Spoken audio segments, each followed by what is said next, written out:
The rhythmic tapping of my fingers against the calculator keys echoed through my cramped home office. The glow from my laptop screen cast a soft light across the desk as I made the final adjustments to a client's year-end financial statement. A quick glance at the clock told me I had 25 minutes before I had to pick up my son from school. "Mom, aren't you done yet?" I looked up to see my 10-year-old Jake peeking around the doorway. His tousled brown hair and bright green eyes mirrored his father's features, though the resemblance ended there. I smiled, closing my laptop. "Almost, buddy. Did you finish your homework?" Jake stepped inside, holding up a sheet of paper. "Yeah, I got all the math problems right, but I need help with history." I took pride in Jake's enthusiasm for learning. Raising him alone hadn't been easy, especially after my father passed away 5 years ago. Since then, every responsibility had fallen squarely on my shoulders, but I never complained. "Give me 10 minutes and I'll help you, okay?" I said, squeezing his shoulder. Before he could answer, my phone rang. I sighed when I saw the caller ID. "Mom." "Hello," I answered. "Rebecca, we need to talk about tomorrow's dinner." My mother's voice carried its usual clipped tone. "Your sister is bringing her fiancé. You're coming, aren't you?" I stiffened. Amanda, my younger sister, was the golden child, beautiful, social, and most importantly, adored by our mother. Meanwhile, I had always been the one labeled as too serious or too practical. "Of course, Mom," I said. "Jake and I will be there." There was a pause. "Well, I suppose that's fine. But make sure Jake behaves. It's an important night for Amanda." I clenched my jaw but kept my voice even. "Jake is always well-mannered." "Good. And just so you know, Amanda's fiancé is quite impressive, Michael Carter. He comes from a wealthy family and is an investment banker. You should make an effort to be pleasant." Of course she would remind me. As if I wasn't already aware that in her eyes, Amanda had won the ultimate prize. "I'll see you tomorrow," I said, ending the call before she could continue. The next evening, I pulled into my mother's pristine suburban driveway. I turned to Jake, who sat in the passenger seat, fiddling with the hem of his jacket. "You okay, bud?" I asked. He exhaled deeply. "Yeah, I know Grandma and Aunt Amanda don't like us much, but it's okay." My chest tightened. Children noticed more than adults gave them credit for. I reached over and squeezed his hand. "We're here for dinner, that's all. We'll stick together." Inside laughter and the sound of clinking glasses filled the air. Amanda was already in full hostess mode, her designer dress hugging her figure as she flashed a dazzling smile at the guests. She was in her element, basking in admiration. "Rebecca, Jake, you made it." My mother's voice rang out as she approached with her usual tight-lipped smile. "Come in." Amanda turned and gave me a smile that didn't quite reach her eyes. "Rebecca's so glad you could join us. This is my fiancé, Michael." Michael stood and turned toward me. He was tall, well-dressed, with dark brown hair and piercing blue eyes. But there was something familiar about him, something I couldn't quite place. "Nice to meet you," he said warmly, extending his hand. "I've heard a lot about you from Amanda." I shook his hand, his grip firm but gentle. "Nice to meet you too. This is my son, Jake." Michael looked down at Jake, offering him a friendly smile. "Hey, Jake, what grade are you in?" "Fifth grade," Jake answered, his voice unsure. Michael nodded. "That's a great age. I remember making a solar system model for my science fair when I was in 5th grade. Jake's eyes lit up. "I love space. I made one too last year." Michael chuckled, engaging easily with my son in a way that surprised me. Unlike the other men who had entered Amanda's life, men who barely acknowledged Jake, Michael seemed genuinely interested. "Amanda, could you get me some wine?" Amanda's voice cut in sharp and insistent. Michael hesitated before giving Jake a small smile. "We'll talk more later, okay?" Jake nodded, watching as Michael moved to Amanda's side. I found myself staring at him, a strange feeling tugging at the back of my mind. Where had I seen him before? As dinner progressed, my mother and Amanda dominated the conversation, gushing about wedding venues and extravagant honeymoon plans. My input wasn't asked for, nor was it expected. "Rebecca, you don't need to worry about the bridesmaid dress since you're not in the wedding party," Amanda said suddenly, her voice syrupy sweet. I blinked. "I'm not a bridesmaid." Amanda feigned a sympathetic expression. "We haven't been close for years. I thought it would be best to have my closest friends as bridesmaids. I hope you understand." My chest tightened, but I forced a neutral expression. "Of course, makes sense." Jake's small hand found mine under the table, squeezing it gently. Only Michael seemed to look uncomfortable with the exchange. "Isn't family participation important?" he asked, his voice calm but firm. "I think Rebecca and Jake should be included." Amanda shot him a glare, clearly irritated, but masked it with a tight smile. "They're invited, of course, just not as part of the wedding party." Michael didn't look convinced, but he said nothing further. As I helped clear the dishes later, he joined me in the kitchen. "Can I help?" he asked. "I've got it. I'm used to this," I replied, rinsing a plate. Michael hesitated before saying, "You're different from what Amanda described." I raised an eyebrow. "Oh, and what did she say?" He gave a small, knowing smile. "Let's just say she left out a few details." Something about his words sent a shiver down my spine. And as I watched him leave the kitchen, that nagging feeling returned. I had seen him before, but where? And why did I feel like this was only the beginning? The drive home was quiet, the hum of the engine filling the silence. Jake stared out the window, lost in thought, while I gripped the steering wheel, my mind replaying the dinner. The tension, the forced smiles, the unspoken resentment, it was nothing new. But Michael's words lingered. "You're different from what Amanda described." What exactly had she told him, and why did he seem so curious? "Mom," Jake said, breaking the silence. "Michael seems nice. I wonder why he's marrying Aunt Amanda." I let out a small laugh, shaking my head. "You shouldn't say things like that, Jake. But you were thinking it too." I glanced at him. My son was sharp, too sharp sometimes. "People fall in love for different reasons," I said carefully. "Maybe he sees something in her that we don't." Jake frowned, but didn't push further. As we pulled into our driveway, I exhaled, relieved to be home. The moment we stepped inside, my phone buzzed. I hesitated. Why was he calling me? I hadn't even saved his number. "Hello. Hey, Rebecca, I hope I'm not bothering you." His voice was steady, polite.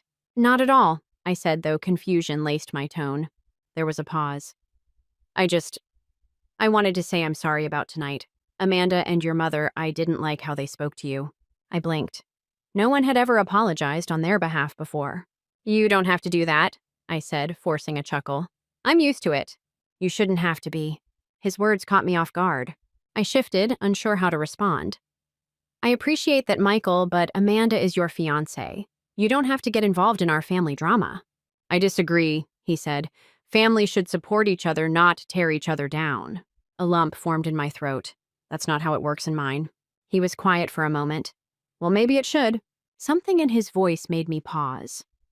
There was an undercurrent of frustration, like he wasn't just talking about my family, he was talking about himself. Before I could ask, he cleared his throat. "Anyway, I just wanted to check in.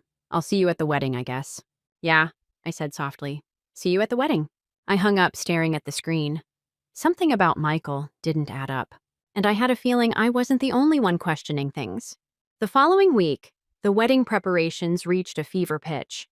Amanda had practically taken over my mother's house, directing florists, caterers, and planners with an iron fist. I had mostly stayed on the sidelines, but as the big day loomed, it became harder to ignore. Then unexpectedly, Michael called again. "I need to ask you something," he said, his voice tense. "All right," I said, intrigued. "I want you to be Amanda's maid of honor." I almost dropped my phone. "What?" "I talked to Amanda and she agreed," he continued. "I know she didn't originally include you, but I think it's important. You're her sister and family should be part of this day." I scoffed. "Are you sure Amanda agreed? Because that doesn't sound like her." "She wasn't thrilled," he admitted, "but I insisted." I rubbed my temple, processing this. Amanda had never wanted me involved, and yet here was Michael pushing for it. Why? "Michael, why are you doing this?" He hesitated. "Because I think you deserve better than how they treat you." The words sent a strange warmth through me, but I also knew Amanda wouldn't take this lightly. The fallout came faster than expected. The next morning, my mother called furious. "Amanda is in tears," she snapped. "Why did you force Michael into this ridiculous idea?" I sighed. "I didn't force anyone. He asked me himself." "Don't be ridiculous," she spat. "You've always been jealous of Amanda. You just want to make this about you." I pinched the bridge of my nose, forcing myself to stay calm. "Mom, I don't even want to be in this wedding. But Michael asked me because he thinks family should be included. Isn't that what you always say?" She scoffed. "You're twisting things." "Am I?" There was silence. Then a clipped, "Just don't ruin this for your sister." The line went dead. The wedding day arrived, and the tension was suffocating. I wore a modest sky blue dress, nothing flashy, nothing that would draw attention. Amanda barely acknowledged me, her usual forced smile in place. My mother gave me a once-over and muttered something about at least looking presentable.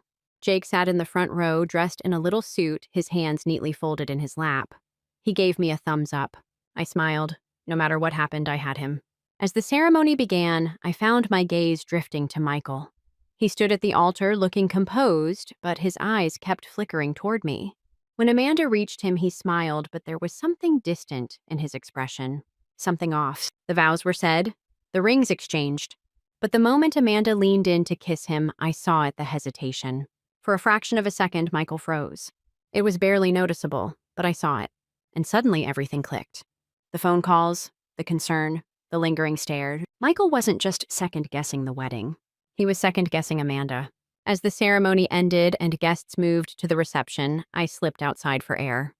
My heart pounded as I pieced it together. Rebecca. I turned. Michael stood there. His tie loosened, his expression unreadable. "You okay?" he asked. I let out a breath. "Shouldn't I be asking you that?" He gave a small, humorless laugh. "Yeah, maybe." We stood there in silence. Then he looked at me, his gaze searching. "Do you remember me?" My stomach dropped. "What?" He swallowed. "We've met before, Rebecca, a long time ago." I shook my head, my mind racing. "That's not possible. I would remember." Then it hit me. A hospital. A quiet room.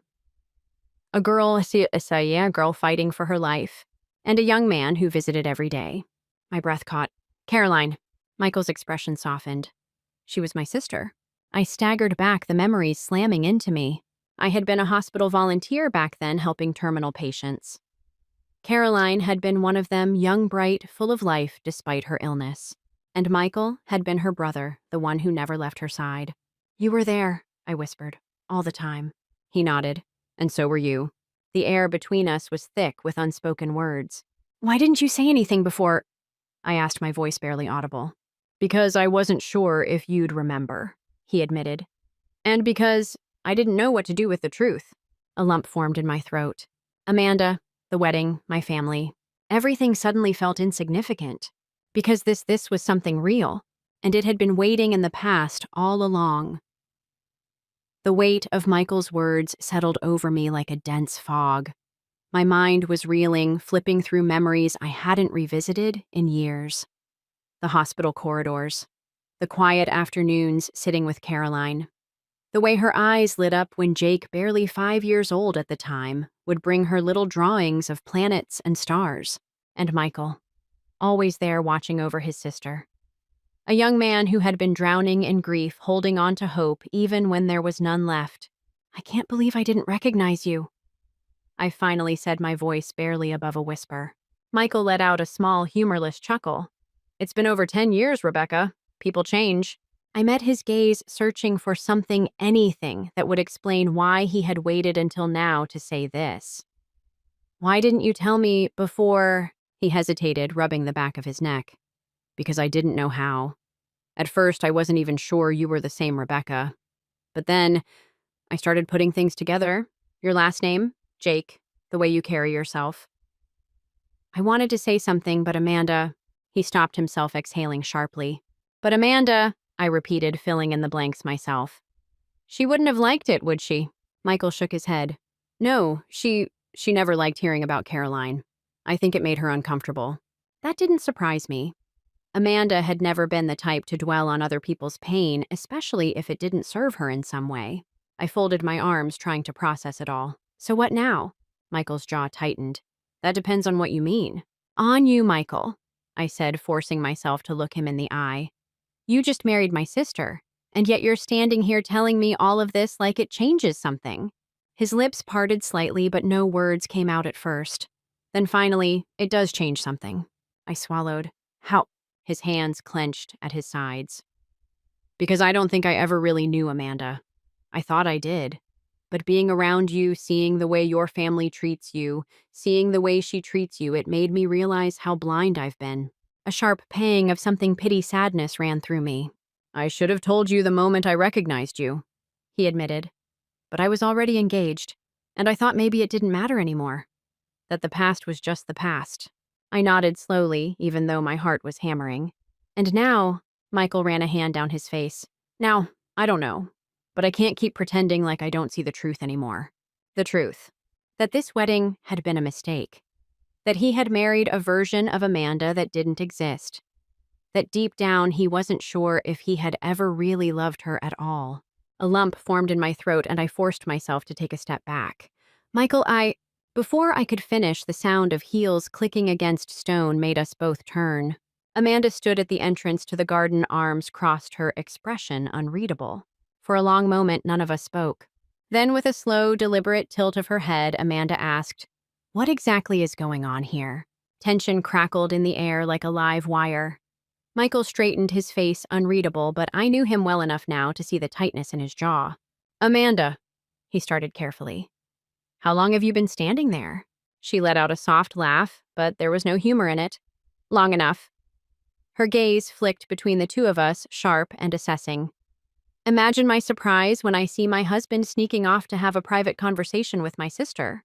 I forced myself to hold her stare. "We were just talking." "Were you?" She challenged, her eyes narrowing. Michael exhaled. "Amanda, this isn't what you think." Her lips curled into a smirk. "Oh, then what is it?" For a moment, Michael hesitated, and that was all the answer Amanda needed. Her smirk vanished, replaced by something much colder. "You've been acting strange all day," she said, voice low. But I ignored it. I told myself you were just nervous. But now, seeing you here with her, she turned to me, her eyes flashing. "You must be loving this, huh? Watching my wedding fall apart." "That's not what's happening," I said firmly. "Isn't it?" she sneered. "You always wanted what I had, Rebecca. You were always bitter that I was Mom's favorite, that I was the one people actually liked. And now you're trying to steal my husband on my wedding day." I flinched, but Michael stepped forward. "Enough." Amanda's gaze snapped to him, her nostrils flaring. "This isn't about Rebecca," he said. "This is about us. And if you really think that she's the reason I'm hesitating, then you don't know me at all." Silence. Amanda blinked, stunned for just a moment. Then, like a switch had flipped, she scoffed. "Oh, give me a break. This is all so dramatic." Michael shook his head. "No, Amanda, it's real. And if you can't even see that, then maybe this was a mistake." For the first time, something like fear flickered in Amanda's expression. A long silence stretched between them. Then she let out a bitter laugh. "You're serious, aren't you?" Michael didn't answer. Amanda's eyes darkened. "You know what, fine. Go ahead, Michael. Walk away. But if you think I'm going to let you make me the villain, you're wrong." Her voice trembled slightly, and for the briefest moment I saw something raw beneath the anger. Hurt. But Amanda was too proud to let it show for long. She straightened, lifted her chin, and with one last glare in my direction, she spun on her heel and walked away. Michael exhaled, rubbing his temples. "That went well." I let out a shaky breath. "What happens now?" He looked at me, something unreadable in his expression. "I don't know, but I think I just made the biggest decision of my life." And as I watched Amanda disappear into the night, I realized that nothing would ever be the same again. The reception hall buzzed with laughter and clinking glasses, but outside, the night air carried the weight of everything that had just happened. Michael stood beside me, his hands in his pockets, staring at the path Amanda had stormed down. Neither of us spoke for a long time. "You okay?" I finally asked. Michael let out a slow breath. "No, but I think this is the first time in a long time that I feel clear." I crossed my arms, unsure of what to say. "She's not going to take this lightly." "I know." His voice was steady, but his eyes were stormy. "She's going to fight. She'll try to spin this in her favor, but I can't." He exhaled sharply. "I can't pretend anymore, Rebecca. I married someone I don't even know. And worse, I let myself ignore all the signs." I swallowed my throat tight. "What are you going to do?" Michael ran a hand down his face. "I have to end this." The words hung between us, heavy and irreversible. Inside, the party carried on. The guests had no idea what had just unraveled in the garden. Amanda would put on a show for as long as she could, act as though nothing had happened, keep up appearances. But eventually, the truth would come out. "Michael," I said hesitantly, "you don't owe me an explanation. I don't want to be part of your decision." He turned to face me fully. But you are Rebecca. You always were. I shook my head. This isn't about me. This is about you and Amanda. Whatever happens next, you have to do it for yourself, not because of me, not because of the past. Otherwise, you're just replacing one illusion with another. His gaze held mine, and for a moment, I thought he would argue. But then he nodded, a small, knowing smile on his lips. You're right. A breeze rustled through the trees, and in the distance, the sound of music drifted from the reception hall. The moment felt fragile, like a thread pulled too tight, ready to snap. Michael took a step back. I need to talk to her. I nodded. Good luck. He hesitated, then walked away, disappearing into the glow of the reception hall. I stayed outside a little longer, staring up at the sky. The stars were faint against the city lights, but they were there. Steady, unchanging, unlike everything else. I barely saw Michael for the rest of the night. Amanda kept up her performance, smiling for pictures, laughing with guests, but I knew her well enough to recognize the cracks in her act. Jake found me after an hour, tugging on my dress. Can we go home now? I ran a hand through his hair. Yeah, buddy, let's go. We slipped out quietly, avoiding any more drama. My mother barely noticed my absence, too busy mingling with Amanda's high-profile guests. On the drive home, Jake was unusually quiet. Something on your mind? I asked. He shrugged. Is Michael okay? I glanced at him in the rearview mirror. I don't know. Jake frowned. He looked sad. I sighed. Yeah, I think he was. He was quiet for a long time, then murmured, I like him. A pang of something guilt, sadness, uncertainty hit me. Me too, kid. The next morning, I expected chaos. I wasn't wrong. The first call came at 7 a.m. You ruined everything. Amanda's voice was a sharp hiss through the phone. I sat up in bed, rubbing my temples. Good morning to you, too. Don't you dare act innocent, she snapped. Michael told me last night that he wants to reconsider things, and I know it's because of you. I frowned. Amanda, don't, she cut me off. I don't want your sympathy. I just want you to know that I'm not going down without a fight. You think you've won? You haven't. Amanda, this isn't about winning, I said, keeping my voice calm. This is about Michael realizing what he wants. You mean who he wants? She spat. I closed my eyes. Amanda. But she had already hung up. I let the phone drop onto the bed and exhaled heavily. This was going to get worse before it got better. I didn't hear from Michael for 3 days. Not a call, not a text. I told myself it wasn't my business, that I had no right to expect anything from him. But that didn't stop the restless feeling in my chest. Then on the 4th day, he showed up at my door. I opened it to find him standing there looking exhausted. His suit was slightly wrinkled, his tie missing. Hey, he said. Hey. I leaned against the doorframe. So, how's married life? Michael let out a breath that was almost a laugh. I filed for an annulment. I blinked. Just like that. Not just like that, he said, rubbing his forehead. Amanda lost it. My family was furious. Her family was even worse. It was a nightmare, but I had to do it. I couldn't stay in something that wasn't real. I studied him, searching for regret. I didn't find any. How do you feel? I asked. He let out a slow breath. Like I can finally breathe again. I nodded. Good. We stood there for a moment, neither of us speaking. Then Michael glanced down at his hands, his fingers curling slightly. I don't know what happens next, he admitted. I swallowed. Neither do I. His gaze lifted to mine. But I do know one thing. I raised an eyebrow. Oh. His lips curved into a small, tired smile. I don't want to lose touch with you again. Something warm spread through my chest. You won't, I said softly. Michael exhaled like he had been holding his breath, then nodded. Good. For the first time in weeks, things felt right. Maybe not perfect, maybe not simple, but right. And that was enough. The world didn't end after Michael filed for an annulment, but for Amanda it might as well have. A week passed, and my phone became a battlefield of angry messages from my mother and short-clipped updates from Michael. Amanda had launched into full damage control mode, spinning her version of the story to anyone who would listen. Michael was unstable. He got cold feet, but I'm the one who called it off. Rebecca seduced him just to hurt me. I ignored most of it. Letting Amanda tell her story, painting herself as the victim, was easier than engaging in a fight I had no interest in winning. Michael, on the other hand, wasn't as lucky. His phone was ringing off the hook. His parents were furious about the public embarrassment, and Amanda's family was demanding financial compensation for the wasted wedding. But through all the chaos, he never seemed uncertain. The last time we talked, his voice had been steady. "This was the right decision, Rebecca. I don't regret it." I believed him. But that didn't mean life suddenly became simple. 3 weeks later, I was finishing up work when there was a knock on my door. Jake, who was sprawled out on the couch with his homework, looked up. "I'll get it." Before I could protest, he had already swung the door open. Michael stood there holding 2 cups of coffee. "Hey," he said, offering one to me like it was the most normal thing in the world. I blinked. "Hi." Jake grinned. "Michael, you're back?" Michael crouched to ruffle Jake's hair. "Miss me, buddy?" "Yeah, Mom was acting weird after you left." I shot Jake a look, but he just shrugged and went back to his history book.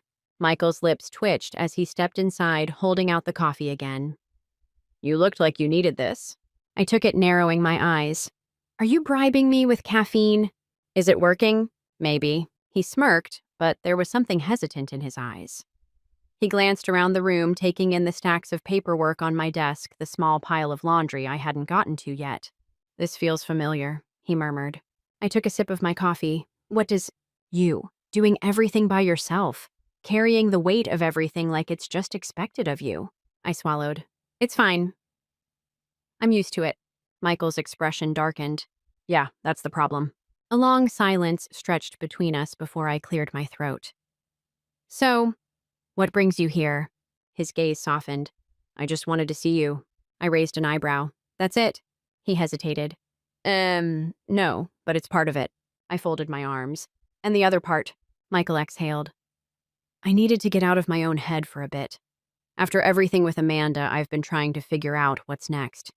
And I kept thinking about you, about how much I wished I had met you under different circumstances." My heart stuttered. "You did meet me under different circumstances," I said quietly. "A long time ago." Michael's jaw tightened. "Yeah, and maybe that should have been the moment I realized what kind of person you are. Instead, I got caught up in the wrong things, the wrong people." I looked down at my coffee, unsure how to respond. Michael ran a hand through his hair. "I know I can't change how we got here, but I don't want to pretend like you don't matter to me, Rebecca, because you do." The words settled over me, warm and dangerous. "Michael," I started, but he shook his head. "I'm not asking for anything," he said. "I just needed you to know." My grip tightened around the coffee cup. "You're still untangling yourself from all of this. Are you sure you're not just—" "Rebecca," he interrupted gently. "I've never been more sure of anything in my life." Something inside me cracked just a little. Michael sighed, stepping back. "I'll let you think about it. No pressure. I didn't want to leave it unsaid." I swallowed hard, nodding. "Okay." He hesitated for a fraction of a second before offering me a small smile. "I'll see you soon, yeah?" "Yeah," I murmured. "See you soon." Then he was gone. And for the first time in a long time, I felt like something was about to change. Over the next few weeks, Michael and I fell into something easy. He would stop by after work, sometimes with coffee, sometimes with takeout. He and Jake had developed their own little routine, talking about history, playing chess, debating which planet was the coolest. We didn't talk about Amanda. We didn't talk about whatever was growing between us either. But it was there. In the way Michael always lingered at the door before leaving. In the way my heart jumped when my phone lit up with his name. In the way Jake, ever observant, would give me knowing looks when he thought I wasn't paying attention. Then one evening, everything shifted. Jake had gone to bed and Michael was helping me clean up dinner. We moved around each other effortlessly, like we had been doing this forever. As I reached for a dish towel, Michael's hand brushed mine. I froze. So did he. The air between us shifted, heavy and charged. Michael's fingers curled slightly, like he was resisting the urge to hold on to me. "Rebecca," he said, voice low. "Tell me to leave and I will." I swallowed hard. "I don't want you to leave." A slow exhale left his lips. Then carefully, like he was giving me time to change my mind, he reached up and tucked a strand of hair behind my ear. "You're not just an escape for me," he murmured. "I hope you know that." I nodded, my heart pounding. "I know." Michael smiled, something soft and real. "Good." Then finally he kissed me, and everything else faded away. Michael's lips were warm, hesitant at first, as if he was waiting for me to pull away. But I didn't. Instead, I leaned in, letting the moment settle between us like something fragile yet unbreakable. When we finally pulled apart, his forehead rested against mine, our breaths mingling in the quiet kitchen. "You okay?" he murmured. I exhaled softly. "Yeah, I think so." Michael's fingers brushed my cheek. "Tell me if this is too much. If you need time."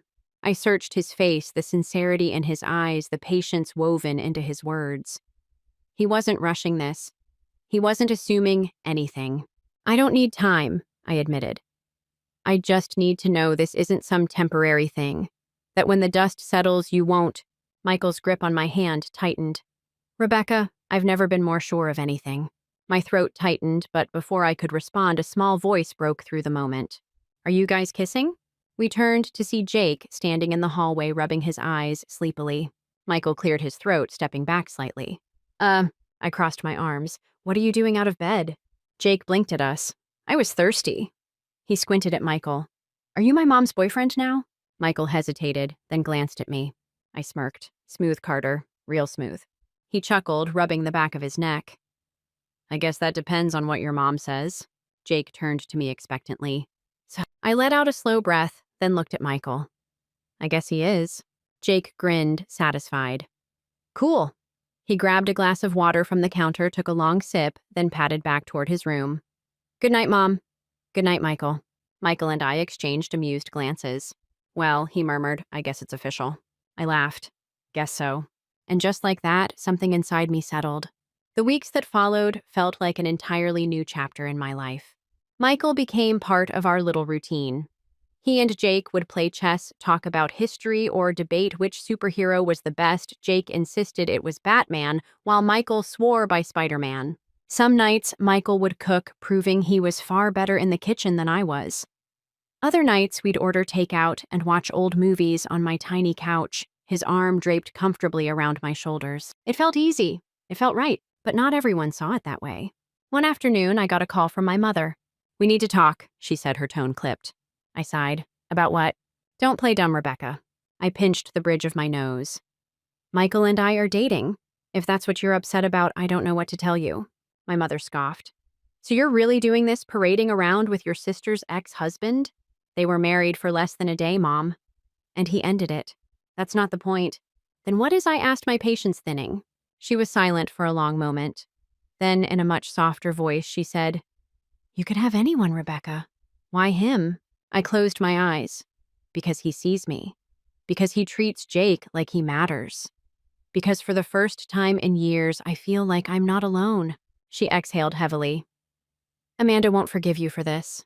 I swallowed. "I know." Another pause. "Then neither will I." I let out a slow breath. "Then I guess we're done here." And for the first time in my life, I hung up on my mother.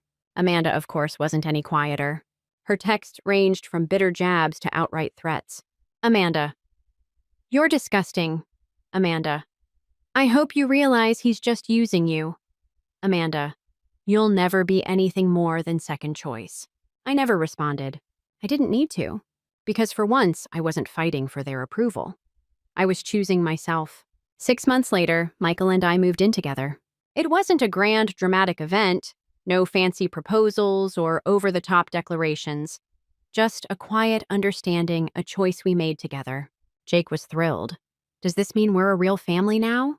Michael crouched down to his level. "We've always been a family, buddy. This just makes it official." Jake grinned and hugged him tightly. And just like that, we were home. A year after the wedding disaster, we found ourselves at a small cemetery on a crisp autumn morning. Caroline's grave was covered in golden leaves, the wind carrying the scent of earth and fading summer. Michael placed a bouquet of lilies at the headstone, his fingers lingering over her name. "Hey, Care," he murmured. I kept my promise. I swallowed against the lump in my throat. Jake stepped forward, placing a small rock beside the flowers, something Caroline had once told him was a way to honor the dead. "She would have liked you, Jake," Michael said softly. "She always loved kids who asked too many questions." Jake beamed. "That's me." Michael chuckled, then turned to me, his eyes full of something deep, something unspoken. "Thank you," he said. I frowned. "For what?" "For being the person I didn't know I was looking for." My throat tightened. "I could say the same thing about you." He reached for my hand, squeezing gently. And as we stood there in the quiet stillness of that autumn morning, I realized something. Love wasn't always about fairy tales or perfect beginnings. Sometimes love was about finding your way back to someone you were meant to know all along. And this time, I wasn't letting go. Story 2. Finding proof of infidelity, such as catching them in the act or receiving anonymous images in the mail, always seemed like a dramatic idea to me.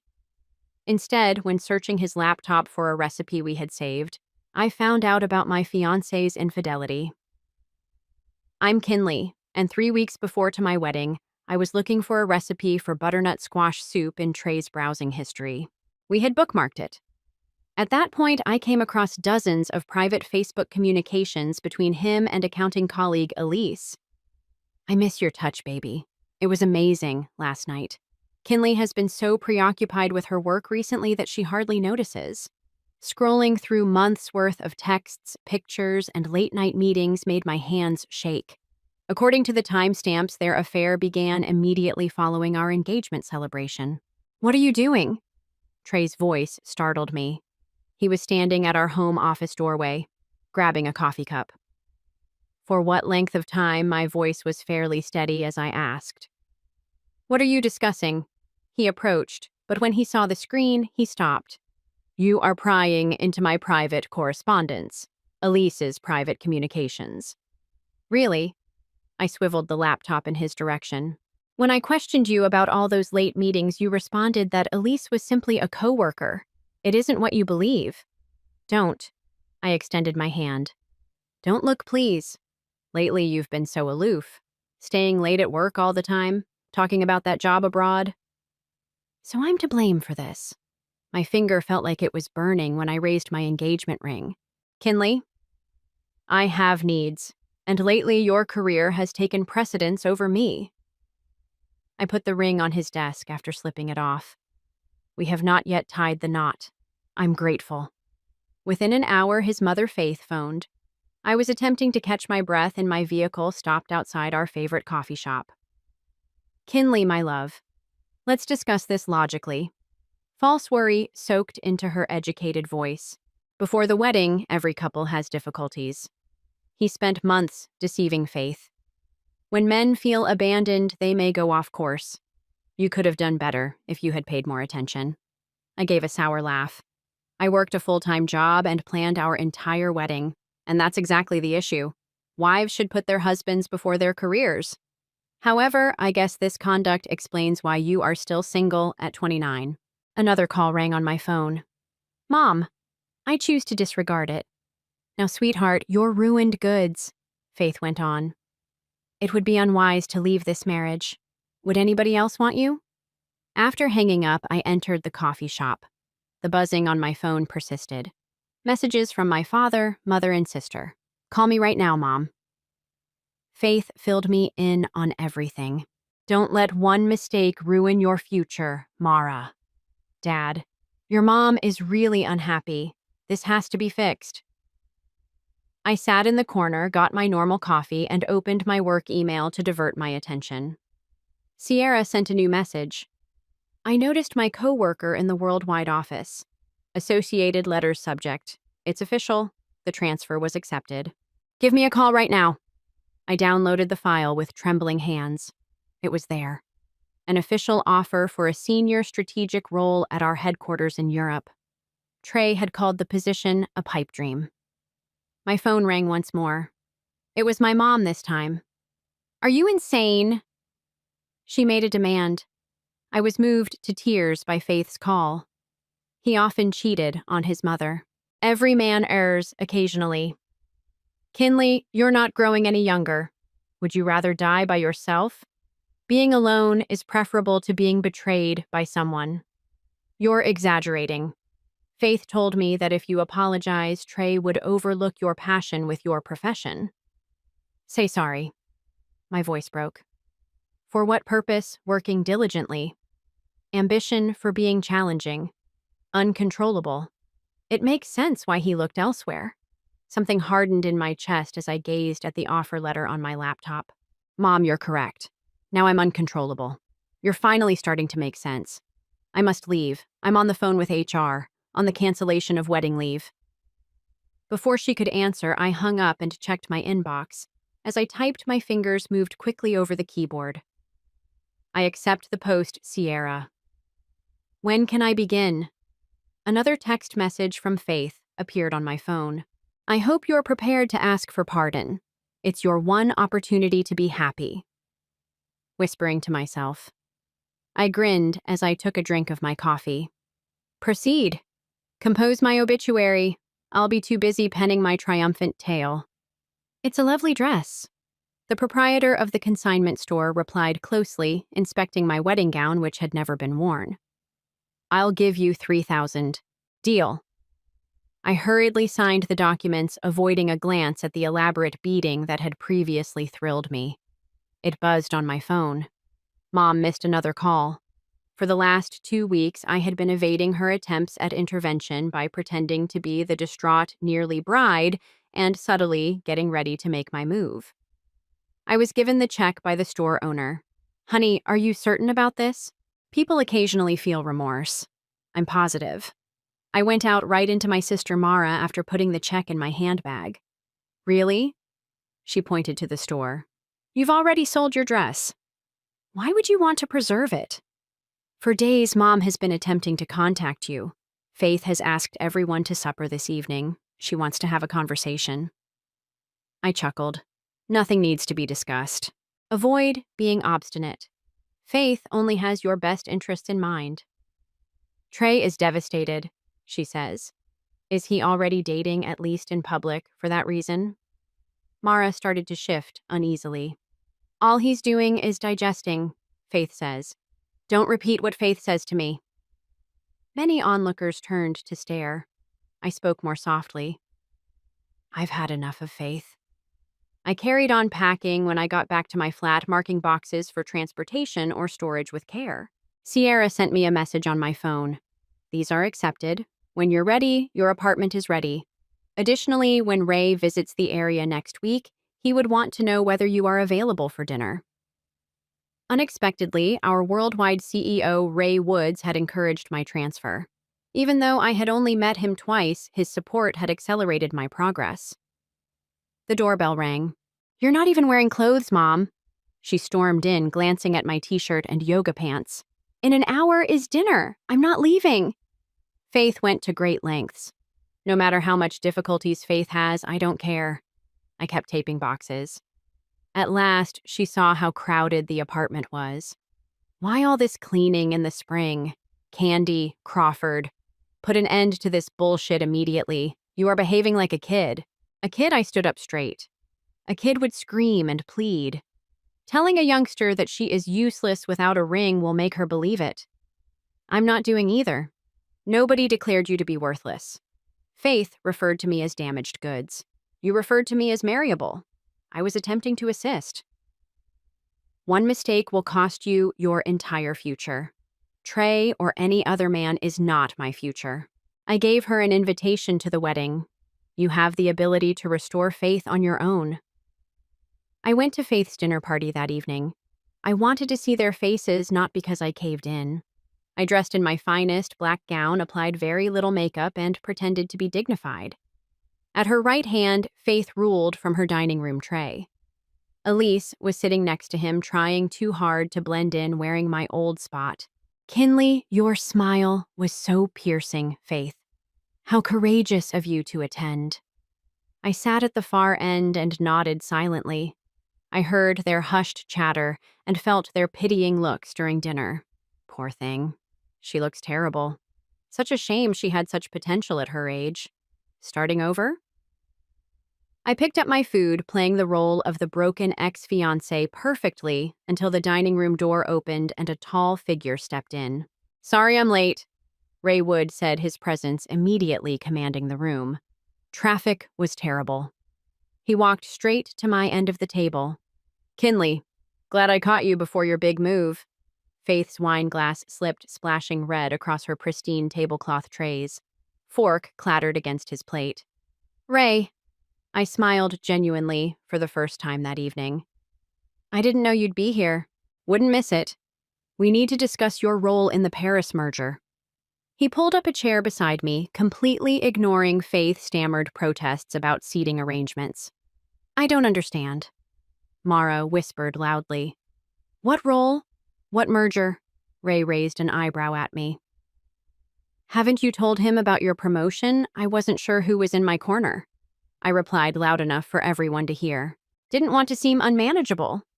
Faith's face went pale. Trey couldn't meet my eyes, and for the first time in weeks, I felt something better than revenge. I felt free. Faith cornered me in her powder room after dinner, her perfectly manicured hands gripping the marble counter. What game are you playing? No game. I reapplied my lipstick. Just living my life. Ray Woods doesn't personally handle transfers for mid-level employees. Maybe I'm not as mid-level as you thought. I kept my lipstick. Excuse me. Back in the dining room, my boss Tom was practically tripping over himself to talk to Ray. Just last week, he denied my request for a project lead position, claiming I lacked executive presence. Kinley, Tom called out. I've been meaning to discuss that leadership opportunity we talked about. Too late. Ray cut in smoothly. She's already accepted a better one. Europe's gain is your loss, Tom. I hid my smile as Tom's face fell. Trey was watching me from across the room, his arm around Elise, but his eyes following my every move. The next morning, Sierra flew in from London. We met at my favorite cafe, the same one where I'd received my offer letter. You should have seen their faces, I told her, staring my latte. Faith looked like she'd swallowed a lemon. Good. Sierra's eyes narrowed. After what they'd done, they deserved worse. Speaking of which, she took out a phone. Ready to organize your goodbye dinner? Nothing major. Nope. You don't get to say you need a decent send-off. I'm thinking that rooftop restaurant downtown exclusive guest list. Lots of champagne, and she grinned. One extremely special guest of honor. Ray's coming. He deliberately wanted to be included. Said something about making a statement. That evening, my phone lighted up with a message from my supervisor, Kinley. Let's discuss your transition strategy. Additionally, you may relocate into your corner office whenever you'd like. I displayed the text to Sierra. She chuckled. It's amazing how fast people changed their minds after realizing they were backing the incorrect horse. Did you see that Elise's performance assessment was leaked? I asked, referring to horses leaked mysteriously.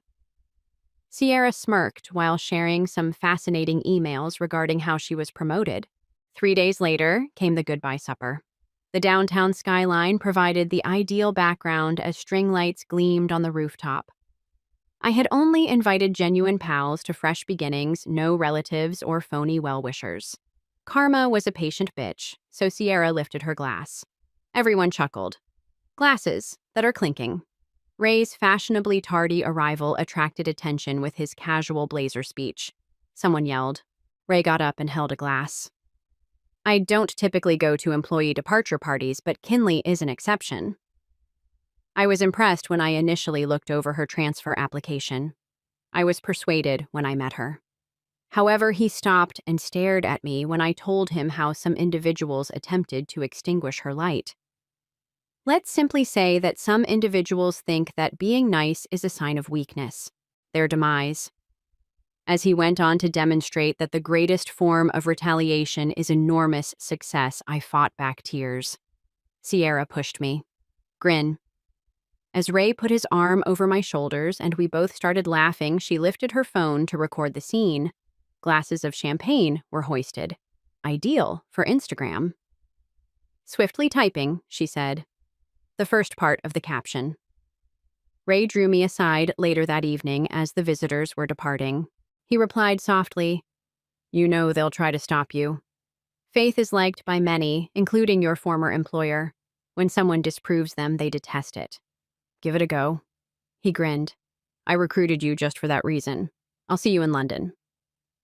On the drive home, I looked at my phone. There were hundreds of likes and comments on Sierra's post, but one particularly stood out to me. Why is Brand Edge's CEO treating you that way? Trey? I grinned, recalling what Faith said. Now, sweetheart, you're ruined goods. Since he can spot talent when he sees it, my response was straightforward. I discovered a message at home. Falls beneath my door. The handwriting of Mara. We must speak. I did something that you should be aware of. I felt the weight of unsaid words as I held the note. It made no difference what fresh treachery awaited discovery or what confession Mara made. I would be flying to my new life in 2 weeks. Allow them to whisper. Allow them to roam. I'm marriageable, so let them write me off. The female who need their approval was the one I was dumping. Like wildfire, Sierra's Instagram post became viral throughout our social network. My phone was overflowing with messages by morning. Mom, what have you done, CEO Faith? How desperate, taking advantage of your boss. Trey, we must now speak. I went to work, ignoring them all. The atmosphere in the office had changed significantly. People wanted to talk after avoiding eye contact for weeks. Are you really in charge of the European expansion? Lisa, one of my coworkers, whispered. That picture of Ray is the topic of conversation. Before I could respond, Tom showed up at my desk. Kinley, now my office. His hands trembled a little as he shut the door and I followed him. What kept you from telling me about your relationship with Ray? He demanded. You never asked. Too busy informing me. I lacked executive presence. He blushed. That was a misunderstanding. Look about that project. Lead job still available. I grinned. Keep it. I'll be too busy with my worldwide strategy responsibilities. It buzzed on my phone. Try again. At least I made a mistake by missing you. Is it possible for us to meet without replying? I removed it. There was another message. Sierra sent this one. Examine your email. You'll adore this. It said in the subject line. Personnel update. Department of Accounting. After an internal assessment, Elise had been demoted. Mara phoned 3 times during lunch. Finally, on the 4th, I responded. Can we have a conversation? She spoke in a strained tone. I have to tell you something. You didn't leave a dramatic enough note. Kinley, please. It's crucial. After work, meet me in Riverside Park. I concurred, not so much out of sisterly duty as curiosity. The day dragged on until I received a message on my phone that chilled me to the bone. Did you truly believe that you could humiliate my kid in this way, Faith? Await the discovery of how you coerced him into making a proposal. I gave Sierra a screenshot of it. They're becoming desperate. Sierra. Excellent. People who are desperate make blunders. By the way, we talked about the magazine article. You're in. They would want to include you in their series on women breaking barriers. I discovered Maura seated on a park bench at 6 o'clock, appearing smaller than normal. What's going on here? I sat next to her and inquired. She inhaled deeply. Do you recall the moment you discovered those texts on Trey's laptop difficult to forget? It wasn't. There were other ways you may have learned about it. I looked her in the face. What I saw them together at that pub close to his workplace 3 months prior. Her voice broke. I saw everything, but they didn't. The earth appeared to tilt. All that time you knew. Faith saw me observing them. Mara wiped her eyes as she drew me away. She said that if I kept silent, she would pay off my education loans. Said that canceling the wedding would ruin both of our families. You assisted them then? My tone sounded aloof. Odd. My own sister. When you stole his phone, I erased the texts, provided justifications for his late evenings. I was protecting you, Faith said. Keeping me safe. I got to my feet. You kept him safe. You kept his mother safe. Your bank account was safeguarded. I apologize. I was at a loss for what to do. Stop telling me what Faith said, Faith said. My outburst startled a few joggers. Even though you knew he was cheating, you spent months watching me organize that wedding. You assisted me in choosing my dress. Please. She made a move for my hand. I will stop at nothing to put things right. I withdrew. Nothing needs to be made correct. We're finished. When I got home, I turned on my laptop and began typing. Regarding the women breaking barriers topic. Dear editorial team, I would want to offer my experience about selecting yourself when everyone else encourages you to settle in addition to my tale about job development.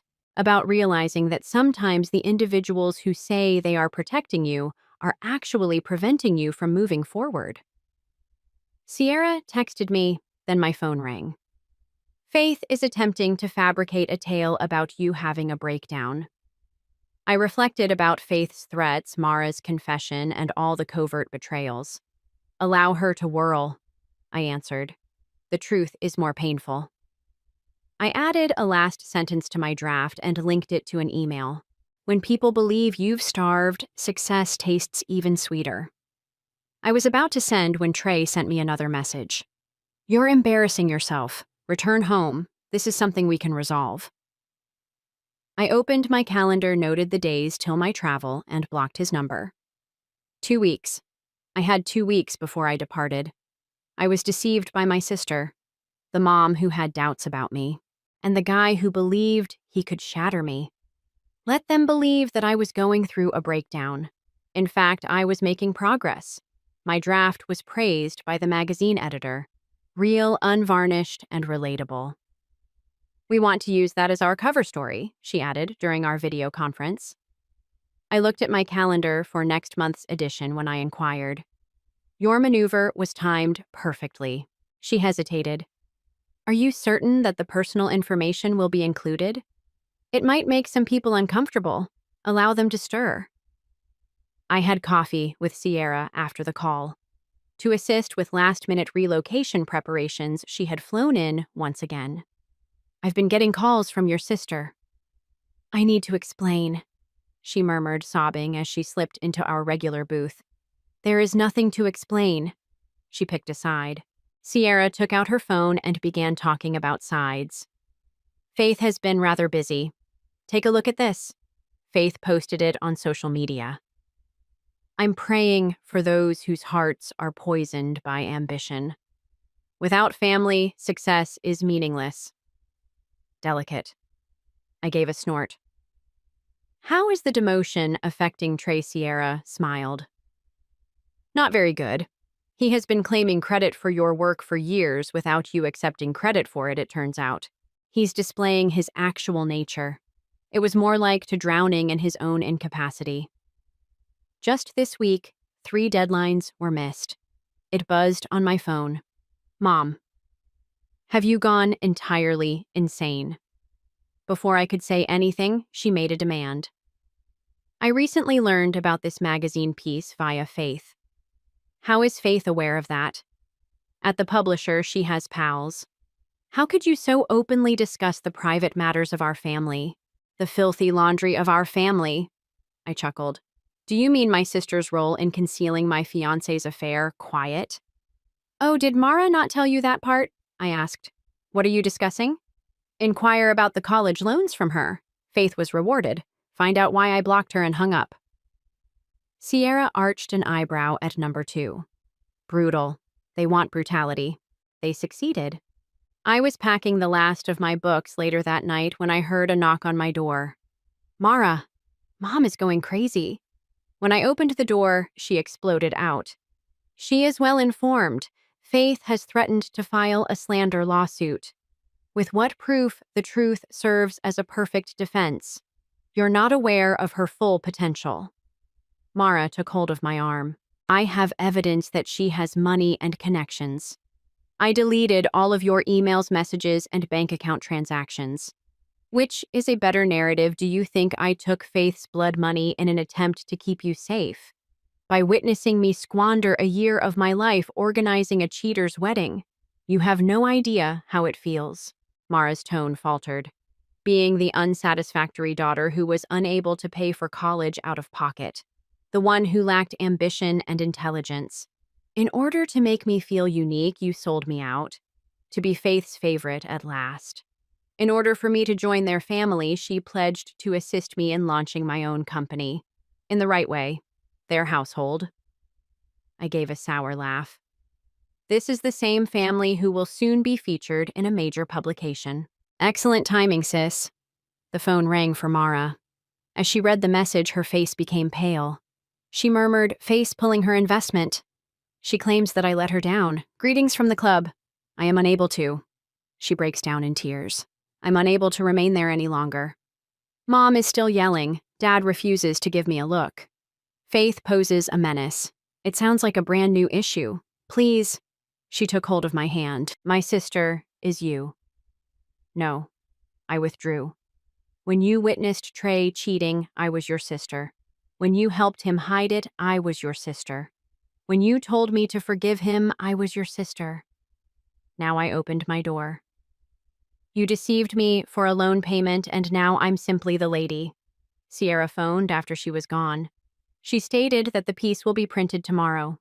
Rez included a quotation on spotting genius in unlikely places. That must be something Faith loves.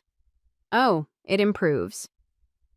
The partnership deal face firm was pursuing the client, and after seeing a draft of your tale, they mentioned that they didn't want to be associated with harmful working environments. I made my way to my window and gazed out over the city I would soon be leaving. Are you all right? Sierra whispered the question. What's humorous? Do you below? I saw a family strolling, the parents holding their kids' hands. They all believed they were keeping me safe. Mom, Mara, Faith. Instead, they believed they understood what was best for me. Rather, they gave me the most important lesson. You have to be everything they're afraid of sometimes, to develop into the person you were intended to be. Sierra was silent for a while. The magazine is looking for a title. Your calm is uncontrollable. I grinned. Excellent.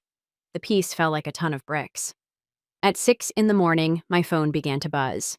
Via emails, texts, and alerts. Uncontrollable. Within hours, a story about a lady who chose achievement over silence went viral. Anyone who knew us could tell even if I hadn't mentioned names. In order to preserve the status quo, a rising executive escapes harmful engagement and family pressure. Systematic infidelity, cover-up. I was preparing coffee when Sierra phoned. It is present everywhere. Did you see the comments on my laptop? I accessed the article. There was a deluge of comments. This strikes a deep chord. Similar manipulation caused me to break up with my fiancé last year. At last, someone is voicing the necessary opinions on the conflict between self-respect and familial loyalty. Can we discuss the CEO Queen's conduct and the mic drop moment? My work email was just as disorganized. Colleagues in the industry I had never met were contacting me. I decided to apply for that promotion because of your tale. I appreciate you talking about workplace dynamics. Around noon, would you be interested in giving a speech at our Women's Leadership Conference? Lisa came hurrying to my desk. Elise was simply led away while HR ultimately looked into the allegations of harassment. It turns out that she has been sleeping with other women's partners and then using office politics to force them out just like she did with you. Knowing what she was doing with Trey, I reflected on all the times Elise had smiled at me during meetings. A text message from Sierra Faith's store buzzed across my phone. I just lost a client, the largest of them. My email was flooded with connection requests when I accessed LinkedIn. Faith's former customer left one very noteworthy message. Your post struck a deep chord. Our relationship with certain agencies that don't share our beliefs has been called into question. I appreciate your bravery. Tom showed up at my desk appearing anxious about your plan for transition. Before you leave the Miller account, Ray wants you to manage it directly. Our largest client is that one, Ray demanded. Said wanted to demonstrate to them what true leadership looks like by nightfall. Since marriageable soccer was popular in my area, I made a thread to try to put together the true tale. The son of a local agency owner was revealed in a widely shared story. The trend of workplace harassment is confirmed by several sources. While the ex is undergoing a professional examination, the former fiancé is now leading worldwide expansion. My doorbell rang. I looked at the camera tray. Please. Through the door, he called. We must speak. No, we don't. Mom is losing her business. Your piece. What you did. I fixed your decisions or your outcomes. I was wrong. You are missed. Elise had no significance. It seems that she had no impact on the relationships of a number of people. His back was to the door. Everyone is conversing. Customers are leaving. Mom is experiencing panic attacks. Tell them it was about your mother and us, not about us, please. And everyone who believed they could injure someone and claim it was for protection. Ray sent me a message and my phone lighted up. I saw the article. The time was ideal. The board wishes to expedite your move. When are you able to depart? An email from the magazine appeared as another notice. The response has been tremendous. Would you be interested in a follow-up article on empowerment at work? Then Sierra texted me. Now switch on the local news. When I turned on the television, I saw Faith with reporters gathered outside her store. These accusations are wholly untrue. A well-curated picture was breaking while she was speaking. She gripped her high-end purse with trembling hands. The reporter interrupted to reveal that my kid is the victim of a spiteful ex-fiancé. Several workers have reported similar incidents of harassment and cover-ups according to sources. Do you want to say something via the door? Trey's phone rang, and I heard it. Panicked, his voice twisted. Mom, please relax. No, I was unaware of the other grievances. Yes, I am aware that tomorrow is the board meeting. Why Elise is threatening to speak is beyond me. I opened my laptop and sent Ray a brief email. Next week, I can depart. The sooner the better. He responded immediately. Excellent. I forgot about the piece. I recruited you just for that reason. I'll see you in London. One last text message arrived from an unidentified number. Do you believe you have one sweetheart? We'll see who makes it overseas. I showed Trey's cousin Sierra. Imran, he works at our London office, she added. Apparently your entrance has not pleased him. I kept the mail as proof. In London, let them play their games. They no longer believed they could break me because I had changed. I was just getting started, unstoppable and uncontrolled. Imran made his move during the annual networking event held at the London office. I had managed to elude his little attempts at sabotage during my 3 months there. However, he had a crowd tonight. Everyone. Everyone. A little inebriated, he clinked his glass. Our recent transfer has a fascinating backstory. Did you know that Sierra, who had come by plane for the occasion, took hold of my arm? Don't respond. Allow him to dig his own tomb. Tell them politely, Imran said. Tell them how you got to the top by sleeping, how you ruined my cousin's reputation in order to get even. There was silence in the room. Ray would have moved forward, but I raised my hand instead. A thought-provoking hypothesis. Though I'm interested whether aspect of my exposure of workplace harassment aggravates you more, I remarked quietly, or that I'm performing your duties more effectively than you. The audience echoed with murmurs. Everyone was aware that Imran had lost out on my job. He hissed, "You think you're so clever." But Ray actually brought you here for a reason that we all know. I took her here. Ray's speech broke the tension since she was truly earning her success while you were preoccupied writing your family ties. His gaze shifted to the audience. In relation to that, Kinley, should we reveal the Q4 findings? Imran's face became white. They had just received the quarterly figures. My squad is 40% better than his. In fact, I grinned. Imran, why don't you take the lead? Because my work piques your curiosity so much. Wine pouring from his glass, he surged forward. You are a manipulator! As he yelled profanities, security quickly arrived and escorted him away. Everything was captured by phones. Okay, Sierra smiled. That will provide engaging content on social media. Later that evening, I browsed through the deluge of encouraging notes from coworkers at my London apartment. I was drawn to one of Mara's emails. Finally, I moved out. It's probably for the best that Mom doesn't talk to me. For the time being, I'm staying with my dad's sister. She understood after reading your essay. She says that she wishes she had shown the same courage when she was younger. P.S. Last week, Faith's store formally closed. I started, then stopped deleting it. A picture of a mother in a tiny apartment with moving boxes all around her was included.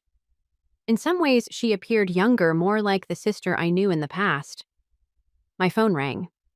Sierra, have you looked through your work email yet? The board was shown the footage of Imran's breakdown. They are starting to look at recruiting practices that involve nepotism. I'll guess. First Faith's network of referrals, the exact one. Oh, and you have been asked to give the keynote address at the leadership conference next month. I froze after opening my calendar. The meeting space seemed familiar. Sierra, this is where you were going to get married, right? Yes. Isn't it poetic? There was a message from Ray. Presenting the new global strategy is what the board wants. I'm prepared to demonstrate to them what true leadership looks like. Mom sent me another email. The topic line was straightforward. Maybe I was mistaken. Maybe strength is more profound than compliance. Maybe. I apologize. Brief and mysterious. In keeping with my mother's style. However, it was something. My doorbell rang. From this distance, Sydney was holding a bottle of wine. How is the drama at the gala? As she entered, she said, I figured you might require this. You know, we sat on my balcony and looked out at the lights of London. As she poured the wine, Sydney spoke. People thought you were fleeing something when you initially came, and now they realize that you were running in the direction of something greater than the turmoil in their tiny community. Trey sent me another message and my phone buzzed. It was his first contact effort in months. Everything is being dismantled. Mom created the links, the network, everything. Are you happy now? When I presented it to Sydney, he laughed and continued to make it about him. There are certain people who never change. However you did. She lifted her glass till it was uncontrollable, to achieving invincibility. Later that evening, alone myself on the balcony, I made the correction. I started working on my keynote address on my laptop. When the title changed from unmanageable to unstoppable, the cursor blinked. How I was able to discover who I was after losing everything. A last message from Sierra Reyes indicating a UN opportunity for a regional director flashed up my phone. Thinking about what Faith had said all those months ago made me grin. Would anybody else want you? Quite a few individuals, it turns out, but not the ones who attempted to shatter me. Anticipation filled the meeting room. I could see through the backstage curtain how my former wedding location had been changed into something far more significant, a celebration of success rather than surrender. 5 minutes. Sierra gave my arm a squeeze. Are you prepared to take on your hometown ready from birth? I finalized my presentation notes and straightened my blazer. It read on the first slide, the finest kind of retaliation is success. I turned when I heard a familiar voice, Kinley. Trey stood there, his ill-fitting suit making him appear strangely smaller. Can we have a conversation? As usual, your timing is perfect, I remarked sardonically. I'll be on stage shortly. Just coffee, please, to wrap things up. Sierra put herself in our way. She is occupied with being everything you claimed she was incapable of being. Get dressed. You're somewhere else, he continued. Mom is receiving treatment. The company has vanished. Elise moved on from me to her employer. Everything is gone from me. It seems like karma is carrying out her duty. You are missed. He made an effort. We might begin again? Ray's voice broke, Mr. Harrison. This region is limited. Safety. Trey was being led away. Ray looked across at me, all set to prove to them what they have lost. To tremendous cheers, I took the stage. The crowd was peppered with familiar faces. My father was seated quietly in the back along with old acquaintances and coworkers. I started by saying that everyone enjoys a good revenge narrative.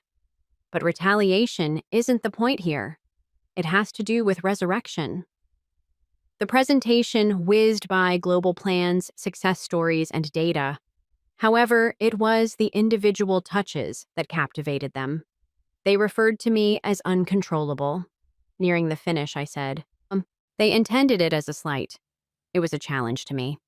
I noticed movement. Mom moved to sit next to Dad in the back row. She had changed appearance, less inflexible, more authentic. There are instances when those who say they are protecting you are really defending their own constraints. Walking away is sometimes the greatest expression of love. And occasionally I stopped to look into my mother's eyes. Family might often be about who grows with you rather than who remains. 5 minutes were spent in a standing ovation. Later, Ray drew me aside during the reception. The board reached a unanimous conclusion. If you desire to be a regional executive director, you can have it. When should I begin? My daughter is that. He gave the offer letter to me. Your relocation package is already being prepared in Sydney. Attention was drawn by a disturbance by the bar. Somehow, Faith had entered, attempting to speak with different board members. Just a minute, she begged. I can describe anything. My son, your son, I made it very evident where his decisions took him. Similar to who I am, she turned to face me. On her slimmer figure, designer clothing hangs loosely. You ruined us. Faith, no. You both ruined yourself. I just wouldn't allow you to ruin me. 2. Security showed up once more. Faith, however, had one final chance. You'll be on your own. No husband, no family. Sierra actually took the initiative. She currently has both with her family, the sort that don't stifle success but rather celebrate it. Mom came reluctantly as fate was dragged out. That speech about growing together, she added quietly. When you wrote that you were sorry, did you mean it? I am gaining knowledge. Her hands twisted. I'm in therapy with your father, attempting to identify our mistakes. On Mara, that's a start. She is returning to school, emulating you. Sydney ran over with my phone before I could reply. This is something you must see. The hashtag for the conference was popular. My speech was going viral in clips. However, I was drawn to one of Mara's tweets, seeing my sister disprove everyone. Unmanageability may run in the family. It's time for me to write my narrative. Dinner followed the reception. With my chosen family by my side, I sat between Sydney and Sierra. Our new regional executive director saw Ray proclaim, "A toast," as he clinked his glass. Through the glass came cheers. I saw Trey go out of the motel by himself. What's humorous, do you, Sierra, heard me say that. Instead, they believed that making me uncontrollable would shatter me. Rather, it made me invincible. As I digitally signed the final contract with HR, my phone buzzed. I recalled what Faith had said. Who else would want you to see my accomplishments? My real friends, my family getting better, and my bright future. I was aware of the solution. Everyone who is important. I lifted my glass till it was uncontrollable. To become invincible. They reverberated, and in the midst of triumph and validation at that very time, I came to see that a wedding isn't always the joyful conclusion. Walking away and creating something better than anyone could have imagined is sometimes the answer. It's more than simply retaliation. That's revolution. Story 3. Fall was giving way to winter in the little Virginian hamlet of Salem.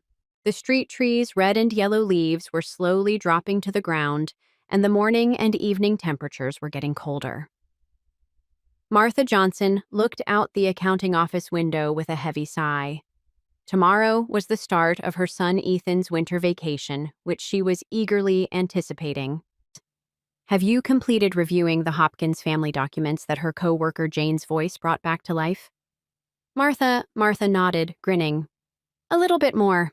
I will complete it today. For more than a decade, Martha had been employed at the modest accounting business. Because of her pleasant smile and reliability, she was adored by many of her clients. She seemed accessible because of her well-groomed brown hair and rather rounded, pleasant features. When work was done, Martha went home. She and her husband Richard had bought the 2-story home in a peaceful suburban area 10 years prior. They appeared to be the embodiment of the American ideal. Her kid had recently enrolled at the local university and was doing exceptionally well academically, and her husband was a well-known real estate agent in the community. The neighbors were envious of the house's well-kept garden, which was encircled by a white picket fence. Richard was in the kitchen when Martha opened the front door. He used to be attractive and self-assured, but lately he appeared gaunt. He had an annoyed expression on his face as he checked something on his cell phone. However, he quickly shut off the TV when he saw his wife had returned. "Greetings from home." Richard sounded worn out. "Today you're late once more." As she removed her coat, Martha said, "Your end is always busy. I take it that Ethan will return home tomorrow afternoon." Richard gave a hazy nod. "Yes, exactly. I'll be the one to pick him up at the airport." Martha, standing in the kitchen, opened the refrigerator and inquired, "How did your day at work go? Was the property owned by Robert sold?" "Not quite yet." Richard's voice had a trace of annoyance. "Lately, the market has been calming down. It will be difficult next month as well." Martha looked at the face of her husband. The once glinting eyes now appeared to be darkened by impatience and anxiousness. Richard was under a lot of strain due to the decline in the real estate market. He hadn't been successful in closing any significant agreements for 6 months. Martha had also sensed something strange about him recently. He had started going out unexpectedly and returning home late more frequently. Martha whispered softly, "You can talk to me about anything that's bothering you." Richard feigned a smile. "I'm all right, a bit worn out. Next month, things ought to get better." Ethan came back from college the following day. The 19-year-old shared his mother's gentle eyes and father's good looks. "Dad, Mom, I've returned home." Ethan gave his folks a hug. It was the relief of being home that filled his voice. Ethan chatted excitedly about his time in college during supper, but every now and again his sharp eyes shifted to his father's face. Ethan went up to his mother after supper while Martha was washing the dishes. "I need to talk to you, Mom," he spoke in a grave tone. "Has Dad changed in any way, in your opinion?" Martha hesitated for a second. "What are you saying? I simply believe that he is behaving oddly," Ethan went on, picking his words wisely. "I've been bothered by it for some time. He goes out a lot, and every time I walk up to him while he's on the phone, he abruptly hangs up." Martha let out a sigh. "The pressure at work is getting to your father.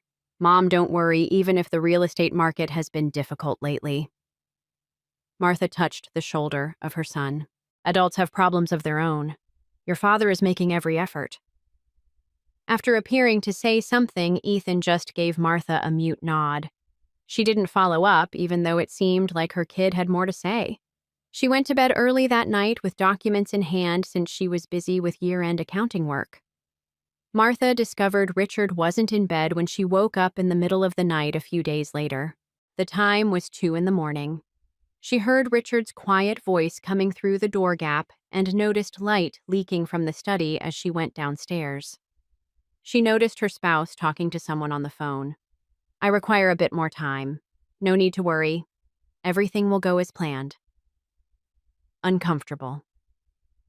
Martha went back to the bedroom, assuring herself it was only work. "Speak." When she questioned Richard about it the next morning, he just said that he was negotiating a huge transaction and provided no more context. Ethan broke into his father's workshop that evening. Simply sharing amazing experiences on YouTube, some people make over $10,000 a month. Just a laptop, no voice, no face. If you're interested, I do it to link below. Dad. He was keen to find out the truth because he had been dubious of his father's actions for a while. He opened a drawer and saw printed emails he had exchanged with an unidentified woman as well as life insurance plans for himself and his mother. Ethan could feel his hands shaking.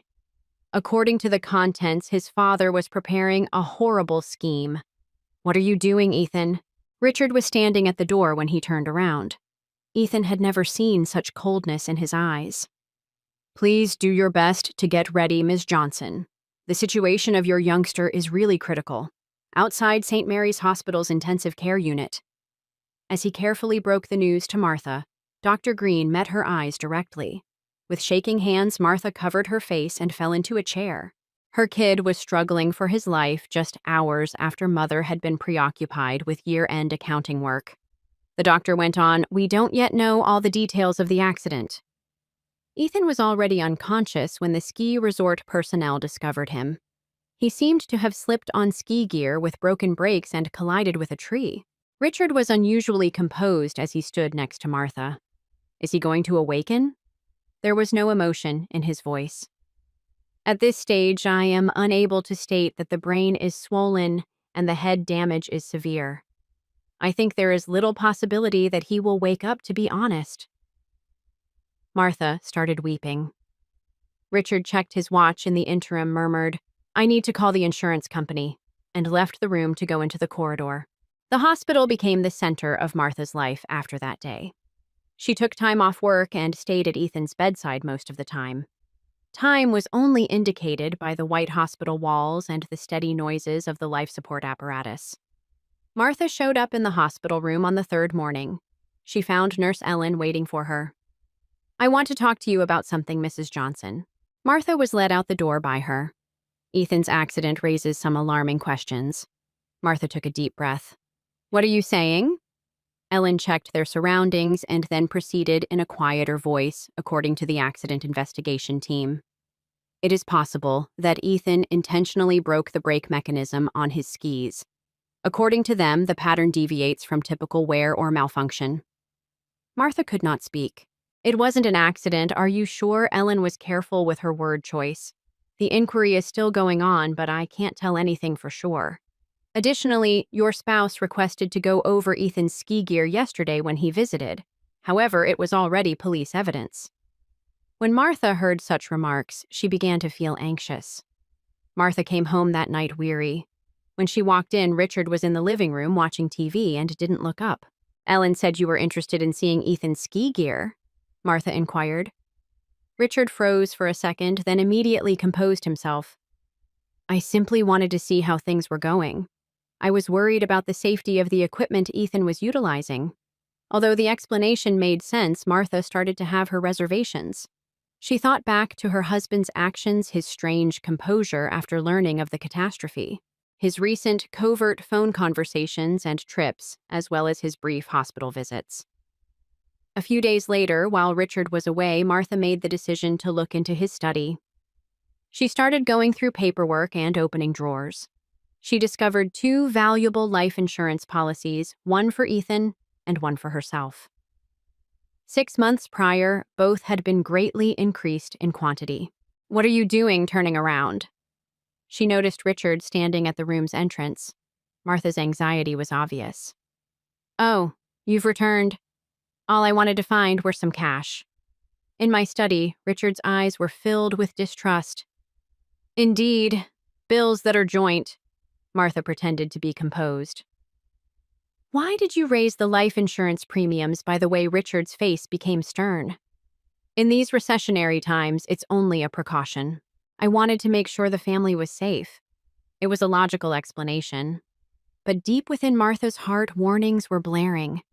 She looked at Richard's credit card bills the next day. They displayed purchases of pricey jewelry and bills from unidentified hotels. Martha's stomach sank. Perhaps this was only proof of an affair, but when paired with her son's tragedy, other horrifying possibilities surfaced as Martha sat by herself in the hospital cafeteria that weekend sipping coffee. Sarah Williams, a buddy from high school, came up to her. "Martha, a long time has passed. I worry so much for Ethan." Sarah grasped her friend's hand and sat down beside her. "How are you?" Martha fought back tears as she described the scenario. All the while, Sarah listened in silence. Martha admitted that Richard had been behaving strangely. With a somber face, Sarah remarked, "I'm beginning to think he might know something about Ethan's accident." "Martha, even though I'm retired, my lawyer's gut tells me that this has to be looked into." In the hospital hallway, Richard was engaged in a serious conversation with a doctor while Martha was speaking with Sarah. Richard looked at Martha when she came back. "I spoke with Dr. Green, Martha. Ethan's condition shows no signs of getting better. It's time to think about taking life support off, the doctor adds." Martha's face became white. "What do you say?" "Only a week has passed. There is yet hope." Richard gave a shrug. Accept reality. Additional life support is financially and medically advantageous. Martha spoke louder. Do you view your son's life as a financial matter? Richard stopped talking. The brief malice that flashed in his eyes made Martha shudder. Martha made the decision to remain at Ethan's bedside that evening. While praying, she slept off while holding her son's icy hand. She felt as though the hand she had been holding had slipped something into her pocket when she woke up in the middle of the night. A little metal item came into contact with her fingers. Martha took it out. The key was little and made of brass. There was a crumpled piece of paper attached. It had a note in unsteady handwriting when she opened it. Mom, unlock Martha with this key. In her hand rolled the little key, sensing her heartbeat. She read the note in shaking letters again, her pace quickened in the hospital room's low light. Did Ethan have this ready prior to the mishap? Or was it something he was attempting to say from within his coma? Richard went into the hospital room as the door opened. Martha quickly put the note and key in her pocket. You still won't return home. Although Richard's words sounded worn out, his gaze followed his wife's hand movements. Have you discovered anything? Nothing. Martha took her son's hand once again. All I'm doing is praying. Richard turned to face the window. I spoke with Dr. Green. Tomorrow he will deliver the documents regarding the matter of life support. Naturally, Martha got to her feet. It's just been a week, Richard. We require further time. Ethan will return. I am aware of that. Richard let out a sigh. Martha, face the truth. Ethan will not return. We must go on. Proceed. Martha's voice lifted. When our kid is on the verge of death, how can we move on? Richard closed his mouth and walked out of the room.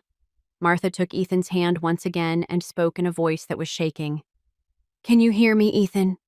Mom is here. Don't you want to tell me something? Okay, I'll see what this key unlocks. Martha came home early the next morning. The home was quiet and Richard had already gone. She found evidence of her son's life when she entered Ethan's room. Awards for high school swimming and university pennants. The bookcase was lined with science books. Refusing to cry. Martha started looking through the desk closet and drawers. Were you concealing something, Ethan? Martha had looked all throughout the room, but she was unable to locate a keyhole that fit the key. She reached beneath the bed just as she was ready to give up. She touched the metal box with her fingertips. She pulled it out, and to her increasing surprise, it was a little safe. The key didn't fit when she put it in. Another key, Martha whispered. She then made the decision to investigate Richard. She and her spouse study, not present. This was her only opportunity. None of the locks in the home matched the key she tried. This key opens what weary Martha took a seat at the kitchen table. She was looking at the picture on the refrigerator when she noticed Ethan's college student ID. She came to a startling conclusion. Is that his room in the dorm? Martha gave Sarah a call that night. Tomorrow I would like to visit Ethan's institution. While I'm away from the hospital, could you watch Ethan? Richard is not someone I trust. Martha left for Central University early the following morning. Winter break was a calm time on campus. The management of the hostel gave her privileged access to her son's room after she explained the circumstances. The straightforward yet well-organized dorm room reflected Ethan's attention to detail. Martha looked everywhere, but she was unable to locate anything that might fit the key. She opened a drawer nonchalantly and sat down at the desk, disappointed. She discovered stationery and school materials placed neatly. There was cardboard in the bottom of the drawer when she took it out. Instinctively, Martha raised the cardboard. There was a secret journal underneath. Is this the case? With shaking hands, the journal was securely fastened with a rubber band, although it lacked a keyhole. After taking off the ring, Martha opened the journal. The last few months had been painstakingly documented in her son's clean handwriting. September 15th. There is a problem with Dad. He makes hidden phone calls and goes out a lot. Mom doesn't appear to be aware. October 3rd. I looked through Dad's study and discovered life insurance for both Mom and myself. The sums have been raised considerably. There's a problem. October 20th. Discovered emails exchanged with a woman called Vicky on Dad's computer. No affair. They have something scarier in mind. Martha's hands were shaking as she flipped to the next page. The phone conversation between the woman and her father was recorded on November 12th. For the insurance money, they are attempting to murder my mother and me. It looks like Dad is drowning in debt. I have to collect proof. December 1st. Taking a winter vacation home. This is my final opportunity to collect proof. Dad seems to be observing me. Not yet able to inform Mom. Have no solid evidence. Just prior to the trip, the final page was dated. December 15th. Dad asked me to go skiing. I have to go, or he'll become suspicious even if it could be a trap. The proof I have gathered is concealed in locker number 305 of the library, and gave Mike the key so he could deliver it to Mom if something occurs. God, I want to keep Mom safe.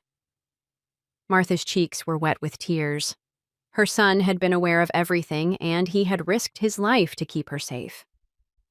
She hurried to the library at the university. The library was open for a few hours, but the campus was empty. She spotted locker number 305 after discovering the locker room in the basement. The little key was a wonderful fit, Martha murmured Ethan. There was only one brown packet in the locker.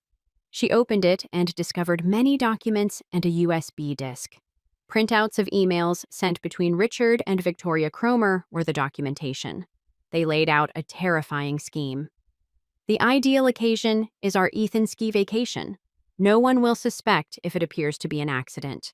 You will receive half of the insurance money if he passes away. Martha will provide the other half, but move quickly. The loan will not be extended by the bank. V. Everything is proceeding as planned. The ski breaks were tampered with by Frank. A parent would be suspicious if he didn't want his son dead. So, I'll behave properly. Morning. The brakes on Martha's automobile will fail in the same manner a week later. As Martha went through all the paperwork, she became queasy. Conversation recordings between Victoria and Richard were on the USB device. Evidence of Richard's indebtedness and a record of their explicit emails exchanged. Everything makes sense to me now. After putting the envelope safely in her bag, Martha walked out of the library. Anger and terror seized her heart. Ethan was on the verge of death in a hospital bed after Richard attempted to murder her and Ethan in order to get insurance money. On the way back, Richard even attempted to turn off life support in the vehicle. Sarah got a call from Martha. I discovered proof, Sarah. It's all Richard's doing. I'm heading to the police station. Before you call the police, Martha, come see me. Visit my home. Together, let's examine the data and make a decision. To see how Ethan was doing, Martha paid a visit to the hospital. His condition remained unchanged, but the life support apparatus was operating as it should. In the room was Nurse Ellen. Your husband was here earlier, Mrs. Johnson. He promised to deliver the life support documentation tomorrow, Martha told Ellen with a determined look on her face. Ellen, don't let Richard sign anything if he comes tomorrow when I'm not around. Don't allow him to act without my consent. Despite being taken aback by her urgency, Ellen nodded. Martha muttered and gripped Ethan's hand. Ethan, Mom discovered everything. I'll keep you safe, I swear. When Richard spotted Martha, she saw him at the end of the corridor as she was leaving the room. He smiled as he walked up. To Martha, the grin suddenly appeared like a hideous mask. Where have you been, Martha? I gave you a number of calls. I simply left for a while. Martha pretended not to worry about the paperwork that was due tomorrow. I refused to sign it. Richard's eyes briefly flashed icily. Be sensible, Martha. Ethan will not return. We must go on. I have hope, Martha shot back. And I'll be here for Ethan as long as he needs me. Silently, the two turned to face one another. Martha felt her heart pounding hard. Before bringing the evidence to the police, Richard could have started to think that she required Sarah's assistance. She had to protect her son above all else. The following morning, Martha took the evidence she had gathered and, as Sarah had advised, went to the police station. Located in the heart of the little town, the Salem police station was a stone structure. She came upon an unexpected scene just as she was ready to park her car. The police station was already parked in front of Richard's vehicle. Her spine tingled with fear and anxiety.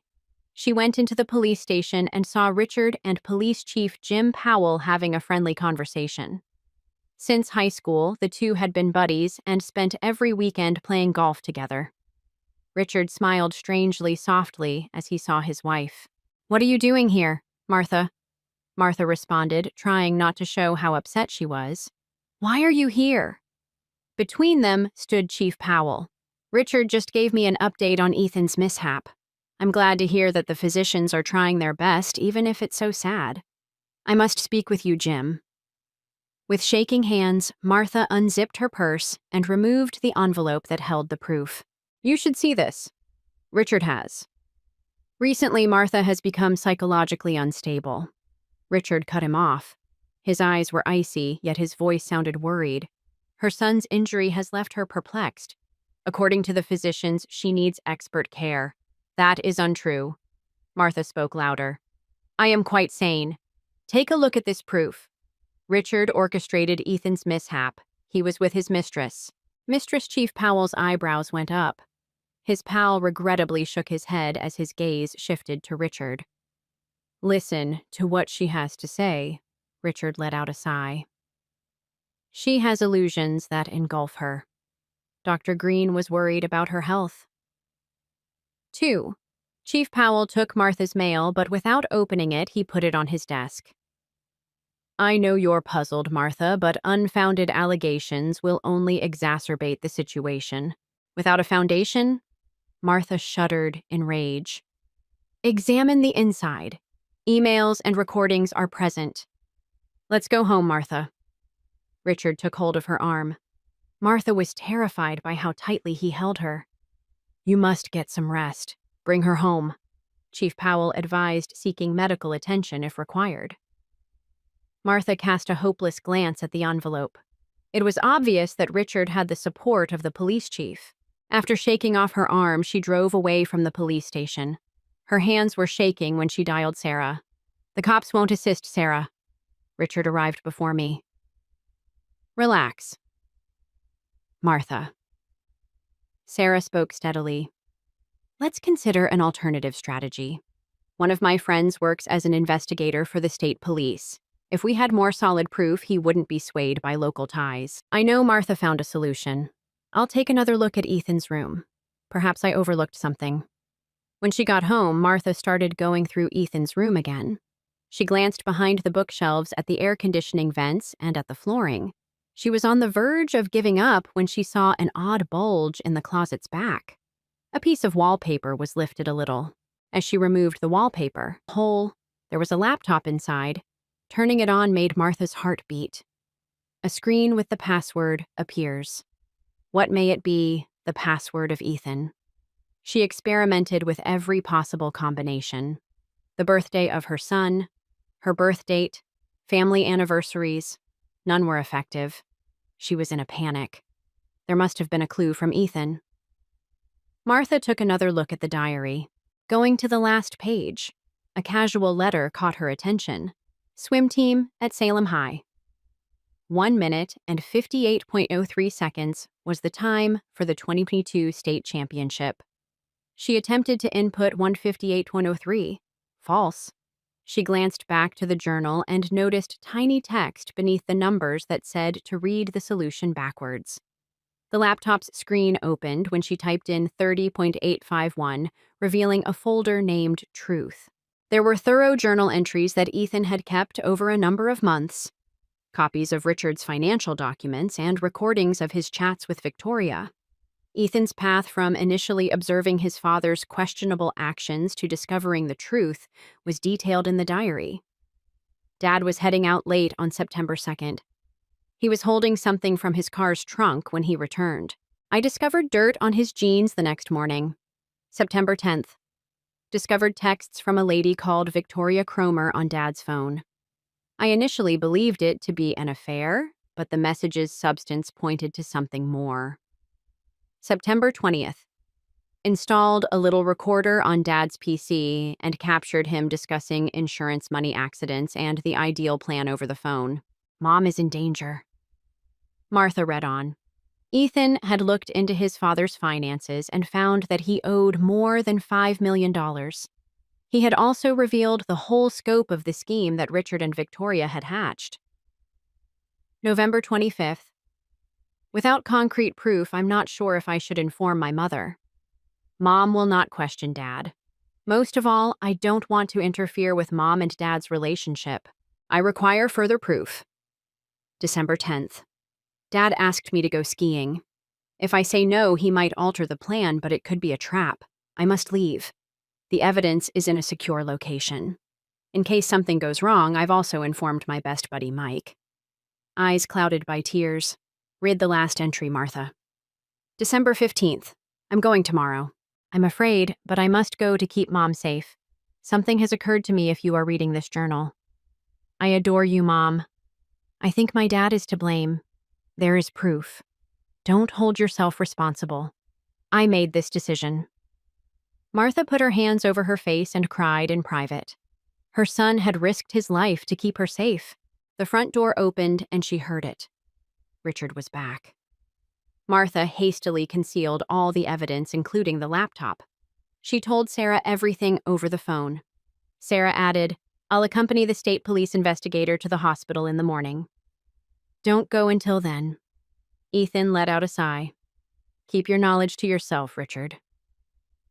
Martha sat next to Ethan in the hospital that night and held his hand. When Richard showed there, he presented the nurse a pile of documents.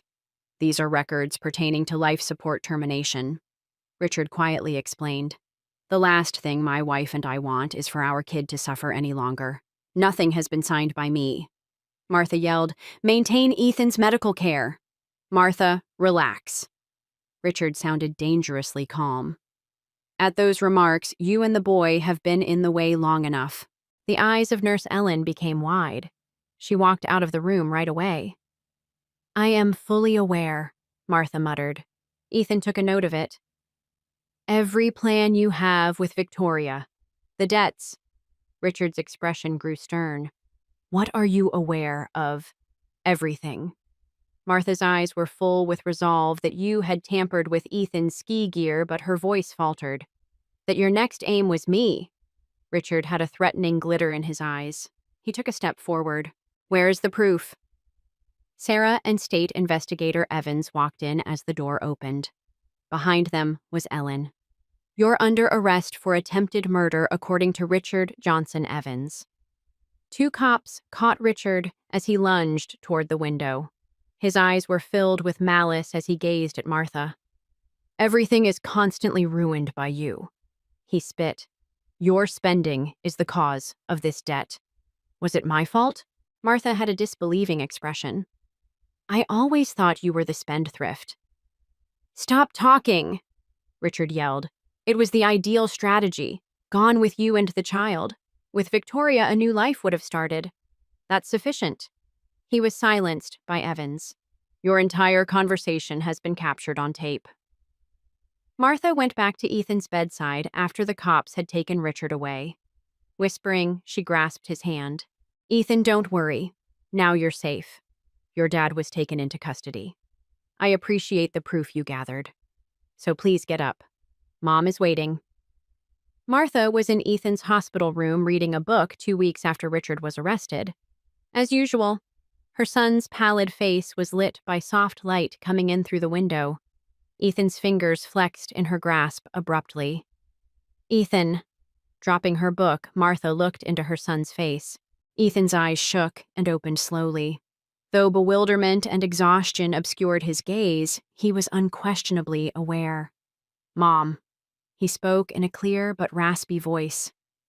Are you all right? Martha sobbed as she held her son. Indeed. I'm all right. It's all right now that you're awake. At the medical miracle, the physicians termed it. Ethan's brain swelling had gone down more quickly than anticipated. He had demonstrated a determination to live, but the path to recovery would be lengthy. When Ethan's awareness improved a few days later, he requested in a feeble voice. Dad Martha gave her son's hand a squeeze. The evidence you gathered has led to his arrest. I apologize, Mom. For not giving you the truth, Ethan's eyes filled with tears. I didn't intend to do you harm. It was you who was injured. Martha gave her son a gentle pat on the face. As you attempted to keep me safe, you performed admirably. I'll keep you safe from now on. 3 months after Ethan was released from the hospital, Richard's trial got underway. The courtroom was crowded with local reporters, making it a big story about a model family's hidden side.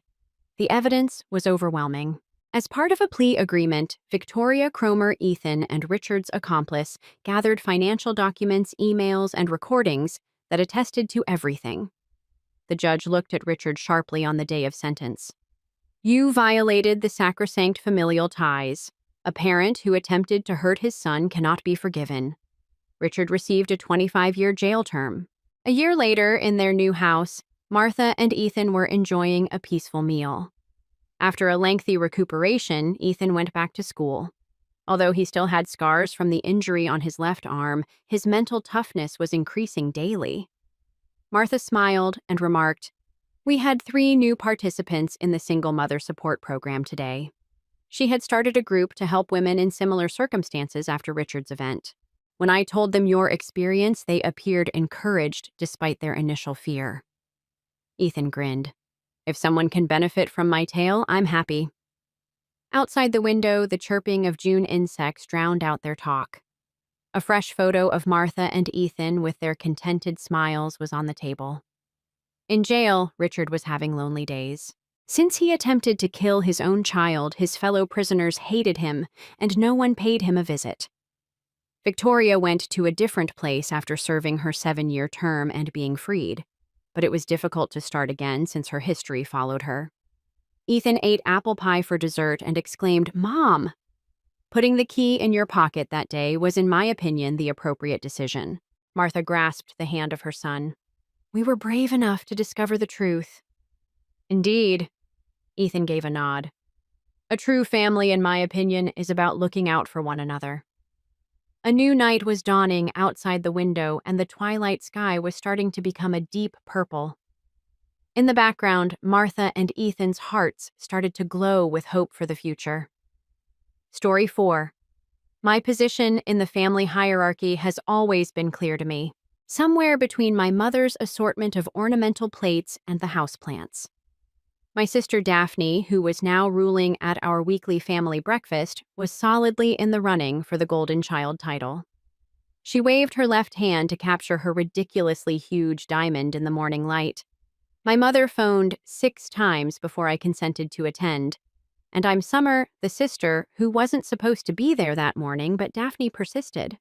It's flawless. Cradling Daphne's hand across the table, my mother cooed, Tyson's taste is superb. Wondering if anybody would notice if I snuck away, I poked at my Benedict eggs. Sunday brunches filled the restaurant's terrace, but Daphne was the star of our table, which might have easily been its own stage. You're being so silent, Summer. Daphne turned her brilliant smile in my direction and stated that. Do you not want to be a part of my special day? I forced a grin and managed to be thrilled. Once more, congratulations. In fact, Daphne had that too familiar expression in her eyes. The one that implied she was about to make a request while pretending she was helping me. The wedding stationery has been on my mind. Do you still engage in your small passion of design? I saw my jaw getting tense. After 6 years of art school and 3 years of starting my own freelancing business, they still considered my profession to be a small pastime. I own a studio for graphic design. Silently, I made the correction. Yes, I make wedding candies. Excellent. Daphne gave a hand clap. All of my stationery may be done by you. They keep track of everything, including programs, invites, and dates. It will serve as your wedding present to us. My dad raised his head from his cup of coffee. Daphne, that's a lot of effort. Oh, please. My mom dismissed him with a wave. Summer has time. She doesn't seem to be concerned about a relationship or a legitimate work. The words were sharp and piercing like little arrows. I put down my fork. The appetite is gone. My prices begin at rates. Daphne chuckled. It sounded like glass shattering. Avoid being absurd. Your sister is me. It's the least you could do anyhow. Being unmarried and all that. My ideal wedding is yours to experience vicariously.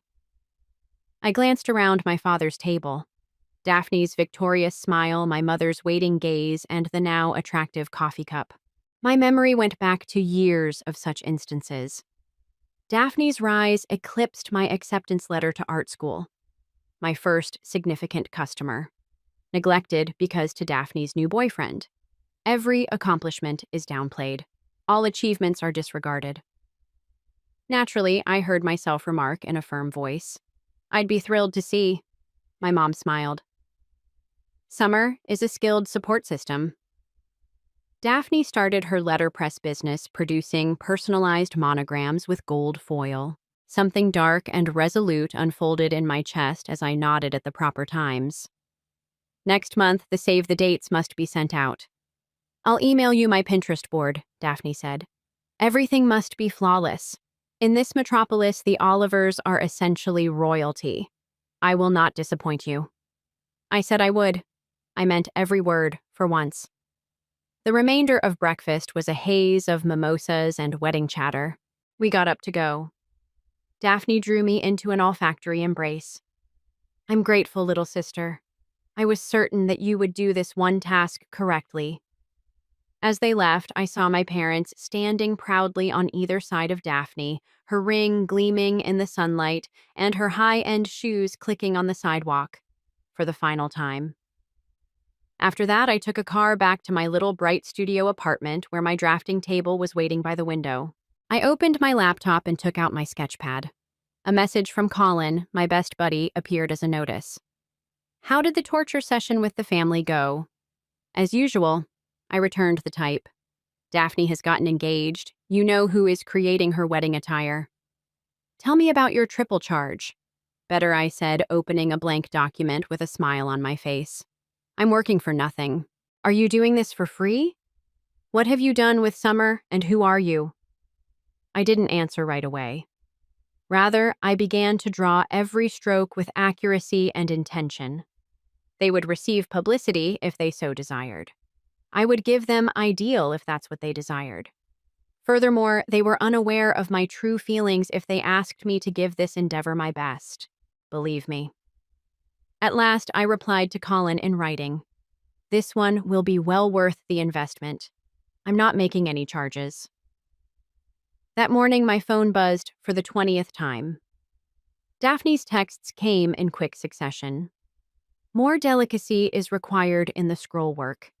Is it possible to add more gold to the gold? It appears to be a cheap typeface. Do you even hear what I have to say? After putting down my coffee, I resumed typing and worked on edits. Right now. In actuality, I had already completed 3 flawless iterations of the save the dates, but Daphne wanted to feel in charge, so I had been giving her purposefully incorrect drawings and allowing her make the necessary corrections until we reached the final form that I had always intended. My phone rang. Tell me, Colin, that you're not really working on Sundays. When I picked up, he said, simply giving my sister a sense of importance. I put the speaker on and kept drawing. How is the gallery being set up? Actually, that's the reason I'm phoning. I need you to visit the location. You've got a better eye for a loud voice coming from the corridor, and the lighting is strange. Interrupt our talk. I knew right away. Tyson, Daphne's fiancé. He must have been at the next-door architecture company. Yes, I am aware. As he passed my studio door, he was talking, his voice becoming more distinct. Daphne is becoming really dramatic about the wedding. No, sweetheart. Do not be concerned. I'll take care of her. I went cold. He was alone without Daphne. Her yoga class was in session. She texted me a selfie an hour ago, so I would know. Colin, I'll give you a call back. I ended the conversation in a whisper and moved quietly. I put my ear on the door. V. Tyson went on, his voice lowering. Miss you too. It was last night. Yes, soon we'll do it once more. On Thursday, Daphne has a wedding planning event. Come on over. I put my hand to my lips. V stands for Valerie, Daphne's maid of honor and dearest friend. I picked up my laptop after waiting for his footsteps to stop. My fingertips skimmed the keyboard looking through Instagram. It was there. Valerie's most recent public post was still viewable even after her profile was recently turned private. Summer nights and secret delights is the caption for a sunset shot. A night was indicated by the timestamp. Tyson was working late, so Daphne called me in tears. My design work was forgotten as I sat in my workspace in the encroaching darkness. Telling Daphne would be the appropriate thing to do, but I was well aware of how it would turn out. She had accused me of attempting to spoil her happiness out of envy. I was making stuff up to get attention, according to my mother. Once more, my phone buzzed. The save the dates must be sent out the following week, Daphne. Everyone has to know the date in advance for the engagement celebration that the Olivers are hosting for us. Don't make a mistake.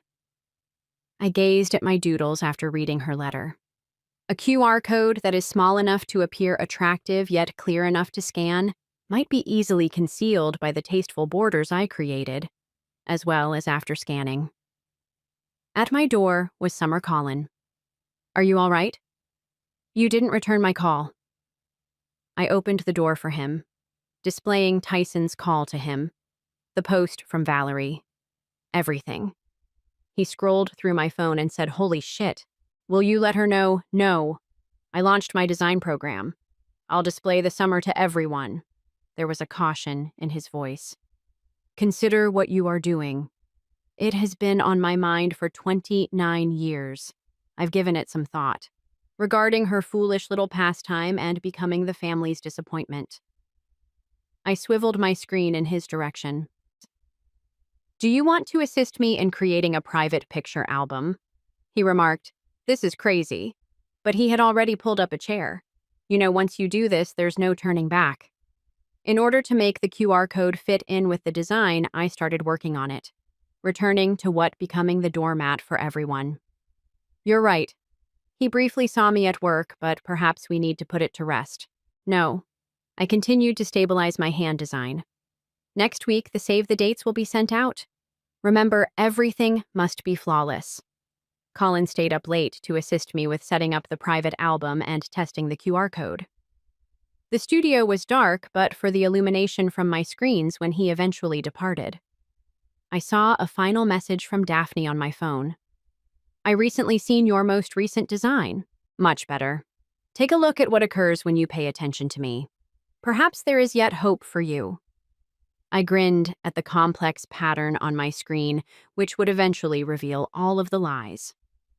Regards, sis. I returned the type. I'm giving it my all on this one. And I just wasn't who she believed me to be. Within 7 days, I emailed the finished design to my printer after saving it. Minneapolis would get 300 save the dates. His best. There are 300 opportunities for the truth to surface. Now let's start the countdown. The fragrance of costly paper and fresh ink filled the print shop. As I saw the first save the date come off the press, I noticed that every little detail, even the almost undetectable QR code weaved into the border flourishes, was perfectly reflected by the gold foil. These are beautiful. Holding one up, the printer said. We're busy throughout wedding season. However, its design is unique. Unique. If only he were aware. It buzzed on my phone. Once more, Daphne. Tell me they're ready, please. Tonight is the engagement party. I said, just taking them up now. They fulfill all of your desires. Every save the date, I meticulously packed the boxes, tucked up in envelopes of ivory hue. 300 little explosives are just ready to go off. Colin assisted me in sorting them by zip code back at my studio. He sealed another envelope and stated, "This is your last chance to back out. Take a look at this." I held up my phone to him. Daphne had just shared something on her Instagram. I'm very grateful that my gifted younger sister is in charge of our wedding stationery. The simplest tasks can occasionally be the most enjoyable. Organizing a wedding. The entire family first. Colin flinched. All right, this is something she deserves. My phone rang. Valerie, I let the voicemail go. Lately, she had been phoning more, most likely wondering why I had consented to perform all of this labor for nothing. She would learn soon enough. In 1 hour, the post office will close, I was reminded by Colin. At the post office, we packed the boxes into my car. Despite raising an eyebrow at the volume, the clerk got to work processing them quickly. It seemed like a heartbeat every time she stamped. Everything is finished, she declared. Tomorrow morning, they will leave first thing. After driving Colin home, I went back to my studio. Daphne had texted once more saying she was coming over to get some for tonight's party. Deliveries must be made by hand to the Olivers. 20 minutes later, she exploded with entitlement and luxury perfume. They're where I require a minimum of 30. I gave a stack of envelopes to her. She held them up to the light and began examining them right away. She stated the foil job was great. The typeface may have been more beautiful, but it still seems like she was assessing a kid's artwork. Tyson's mother's taste is quite sophisticated. She certainly does. The images of Tyson and Valerie in different precarious poses in the secret album sprang to mind. The hotel receipts are exchanged by SMS. Oh, when Daphne saw her phone, her countenance brightened. Valerie arrived at the party location just now. She has been incredibly supportive during all of this preparation. She gave me a glance. That is the hallmark of true friendship. Summertime. You ought to give it a try someday. I grinned.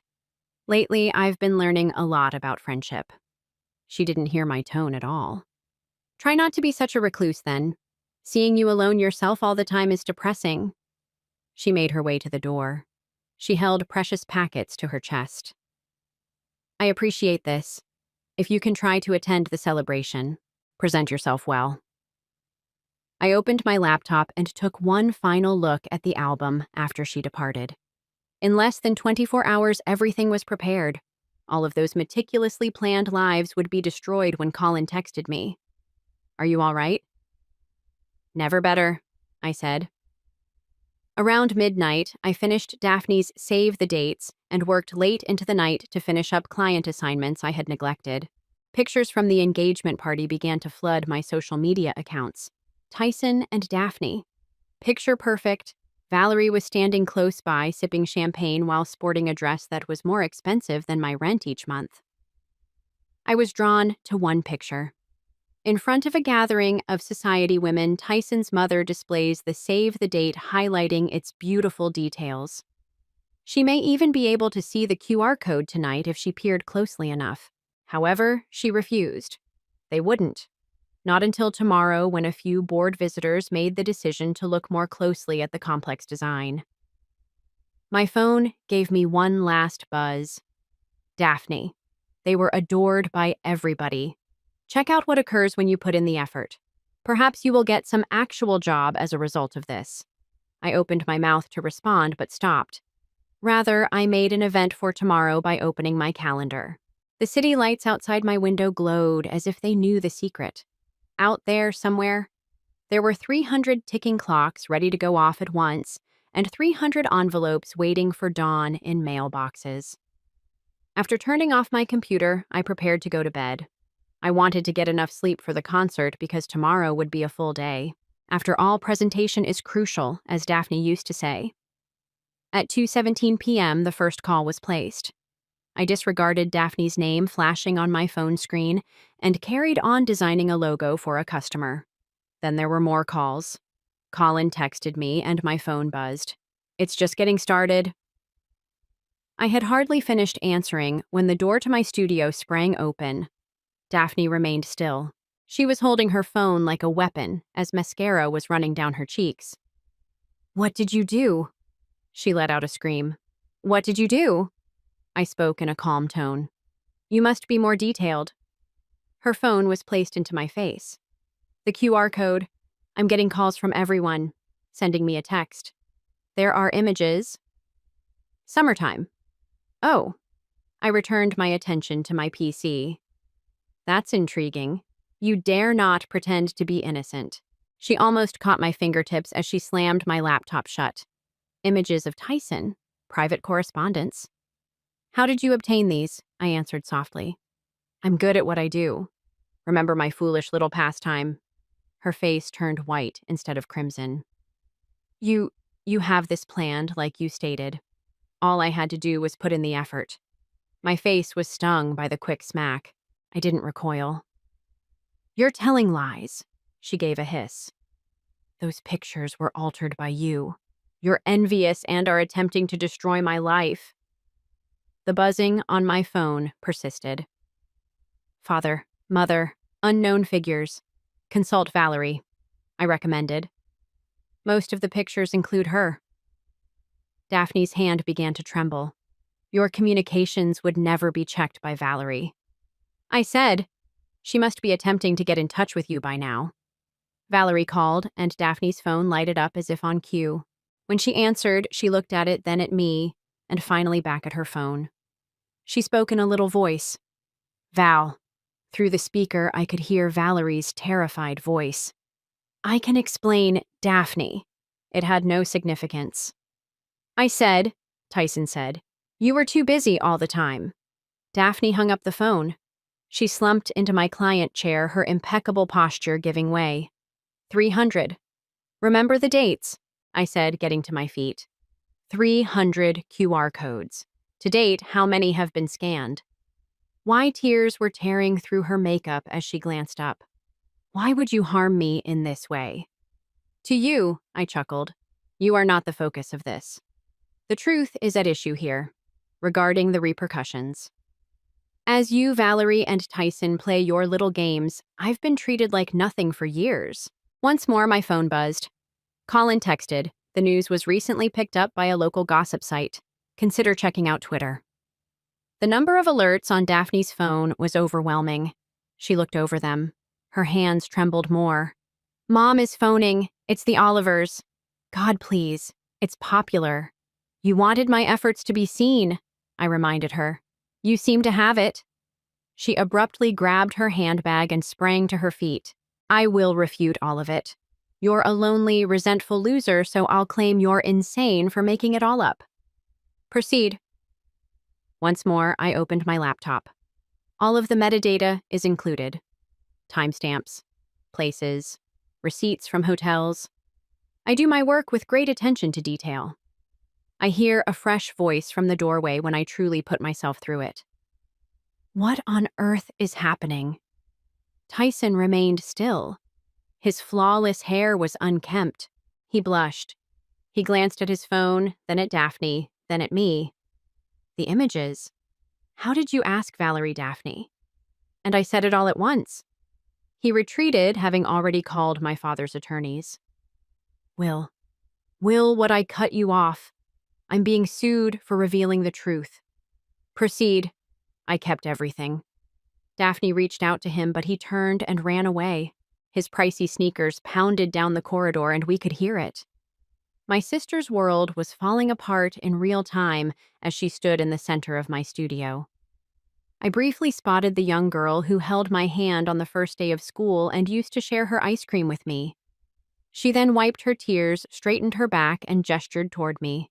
This family believes that you are dead. Dead? For this family, I've been dead for years, I answered. The only distinction is that everyone now understands why. With such force that my design awards clattered on their shelf, she bounded out.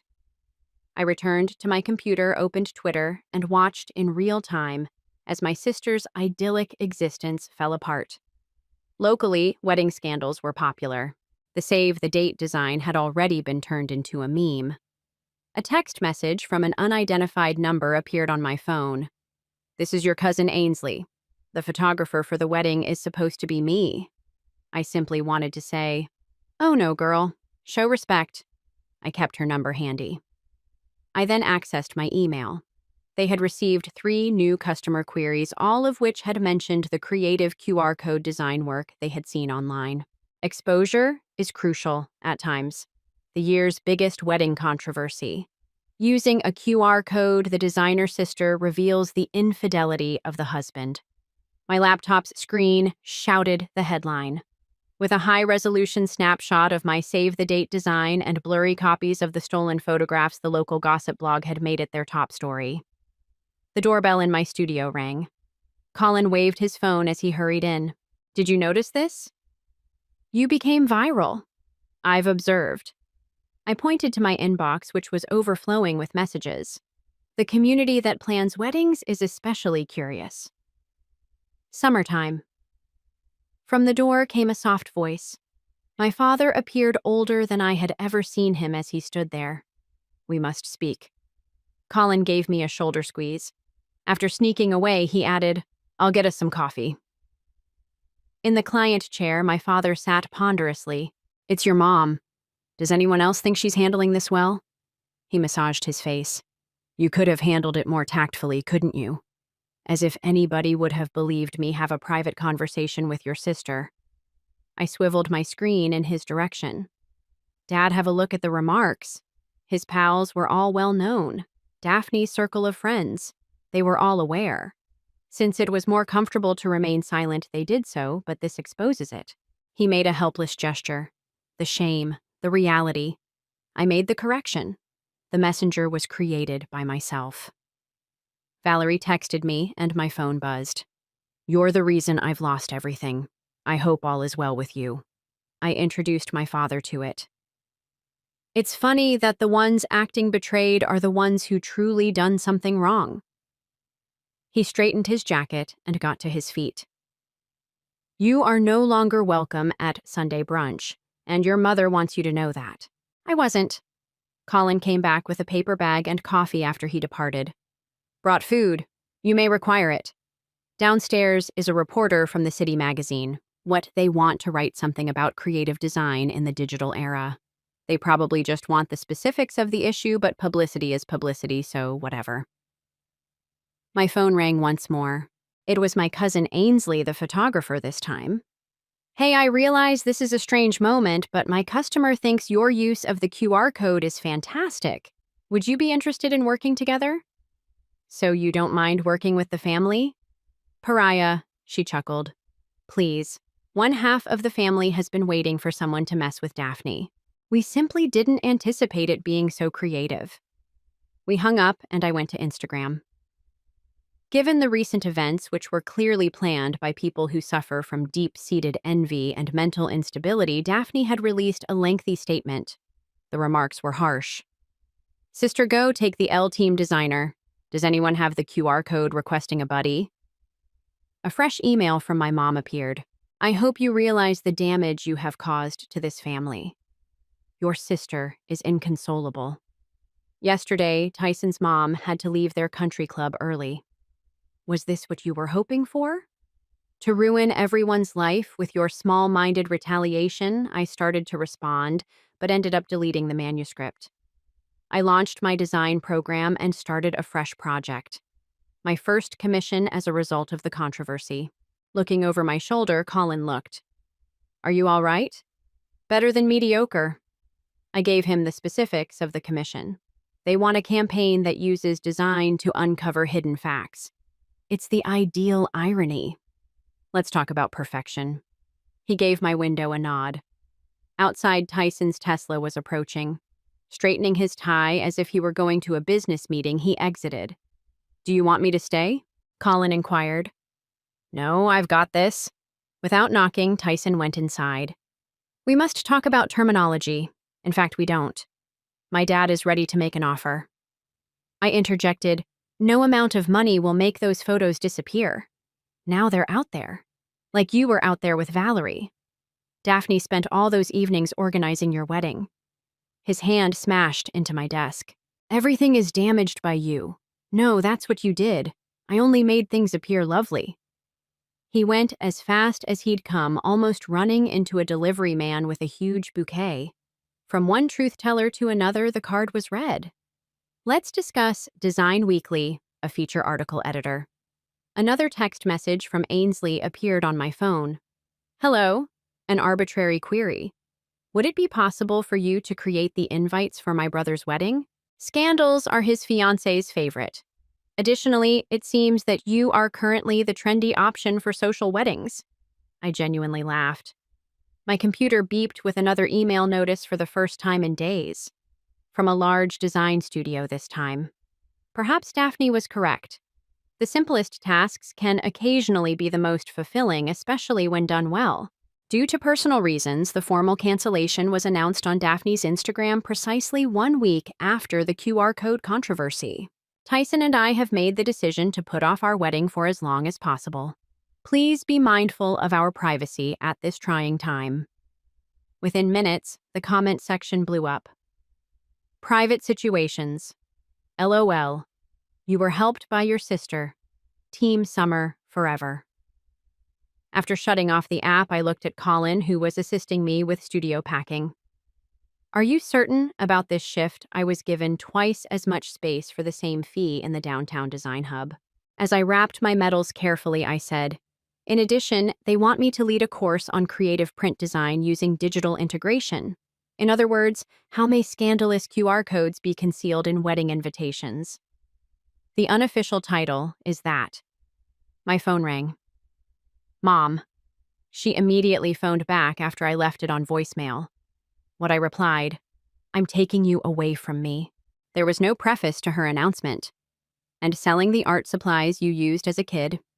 In any case, I was never truly involved. I answered. And Daphne had given me those supplies. Summer, you've got your point. Your retaliation is over. Are you content now?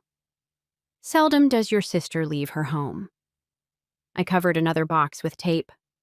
Perhaps she ought to have considered the repercussions earlier. What comes first prior to having faith in her sister? Before offering you the opportunity to take part in something unique? Prior to 29 years of treating me like trash? She ended the call. There was a text a few seconds later. When you are as alone as you have made your sister, you will regret this. Read that over my shoulder, Colin. You're not by yourself. You are aware. I am aware. I gave him my email address. This week I have 3 new clients. Tomorrow I have 2 interviews with magazines.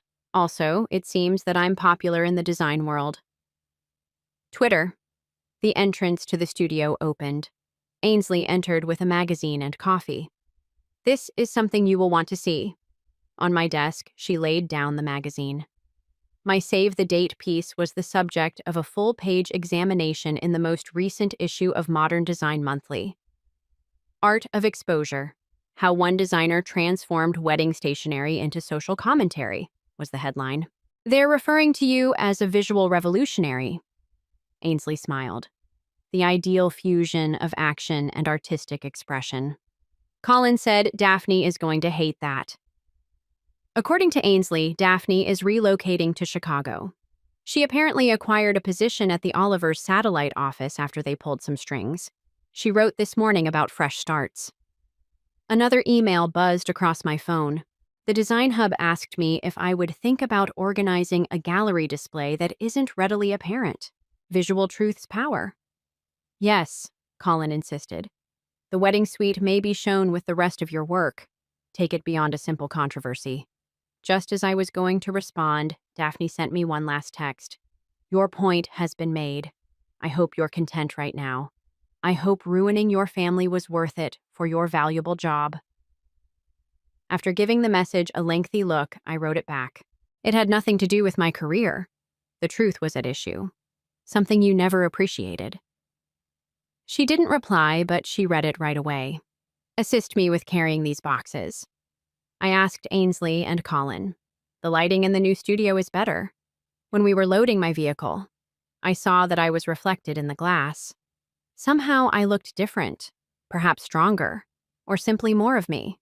Oh, Ainsley almost dropped a package. I nearly forgot. Do you recall that partnership we discussed? The customer would want to meet tomorrow? They are organizing a large-scale social wedding, but they want it to be genuine and innovative. Interpretation. They don't need to provide the drama they desire. Colin chuckled. Perhaps. But at least they're honest about it, I added. As the sun began to drop, we completed packing the car, leaving the parking area covered in lengthy shadows. My former studio suddenly appeared cramped and undersized. I would start afresh tomorrow in a room 3 times this large with my name on the door and windows looking out over the city. It was the last time my phone lighted up. My father's message. Although I saw the magazine story, your mother is furious. Summer, the art is stunning. Even if it wasn't in time. I showed Ainsley and Colin. Advancement. Little steps. I said, Colin said. At least one member of your family has finally recognized the quality of your effort. Art, Ainsley said. Art that is really effective. After locking up the previous studio, we left. The building's security lights came on and illuminated the vacant room where I had meticulously and artistically plotted my sister's demise. There will be new initiatives, problems, and chances to use design to convey the truth in the future. However, I felt nothing but brightness today as I saw my former life fade away in the rearview mirror. Daphne's wedding would have taken place today, rather than observing my sister's wedding. I was working on rebranding concepts for tech firms while seated at my new drawing table. I didn't miss the irony. They desired something genuine and transparent. Instagram buzzed a notice on my phone. It was the first time Daphne had blogged since coming to Chicago. The universe has different ideas sometimes. I'm having a party for fresh beginnings today. Like some warped parody of a wedding celebration, the picture had her surrounded by champagne bottles and new acquaintances all dressed in white. She marked the place a fancy rooftop bar in the heart of the city. You don't really intend to travel, do you? Colin read over my shoulder and inquired. No, I said, returning to my task. Indeed, I reached for my keys. Perhaps in the summer. I just have one item in my apartment that I need to return. I found it after searching through my jewelry box. On my 16th birthday, when we were still sisters, Daphne gave me a lovely silver bracelet. Not only fictional characters in one another's tales. The pretentiousness of the rooftop bar was just what I had anticipated. Before I saw Daphne, I heard her laugh that socially adept trill she had honed over the years. God, oh God. As I got closer, I heard a whisper. Is that right? Daphne pivoted. Halfway to her lips, her glass of champagne froze. Why are you here, delivery? I extended the wristband. While packing up my studio, I came across this. Her face flashed with recognition as she gazed at it. Up until now, you held on to that old stuff. Her new pals observed our conversation as if it were a game of tennis. One took out her phone, most likely in an attempt to record a dramatic moment for social media. You know, Daphne murmured, her voice echoing across the roof.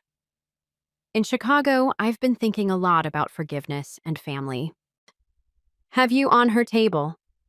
I placed the bracelet. Or have you simply been figuring out how to make this part of your comeback? You have a knack for telling stories. She took the bracelet in her hand. My life became your miniature work of art. No, I just created the frame. The artwork was painted by you and Tyson. There was a whisper among her companions. Undoubtedly, someone began to videotape. Do you want to know what's funny? For years, Daphne's voice grew softer. In fact, I felt sorry for you. The poor Summer. So gifted, yet so unnoticeable. You destroyed me after I gave you the greatest chance of your career. The chance. I chuckled. Do you mean free labor? This is your opportunity to tell everyone that your younger sister was only an amateur artist. I did include you, at least. How recently have you involved me in anything yesterday? Silently, I said. I opened my gallery display. Dad and Mom arrived. She was halted by that. What my work was seen by them. Did you actually see it for the first time, perhaps?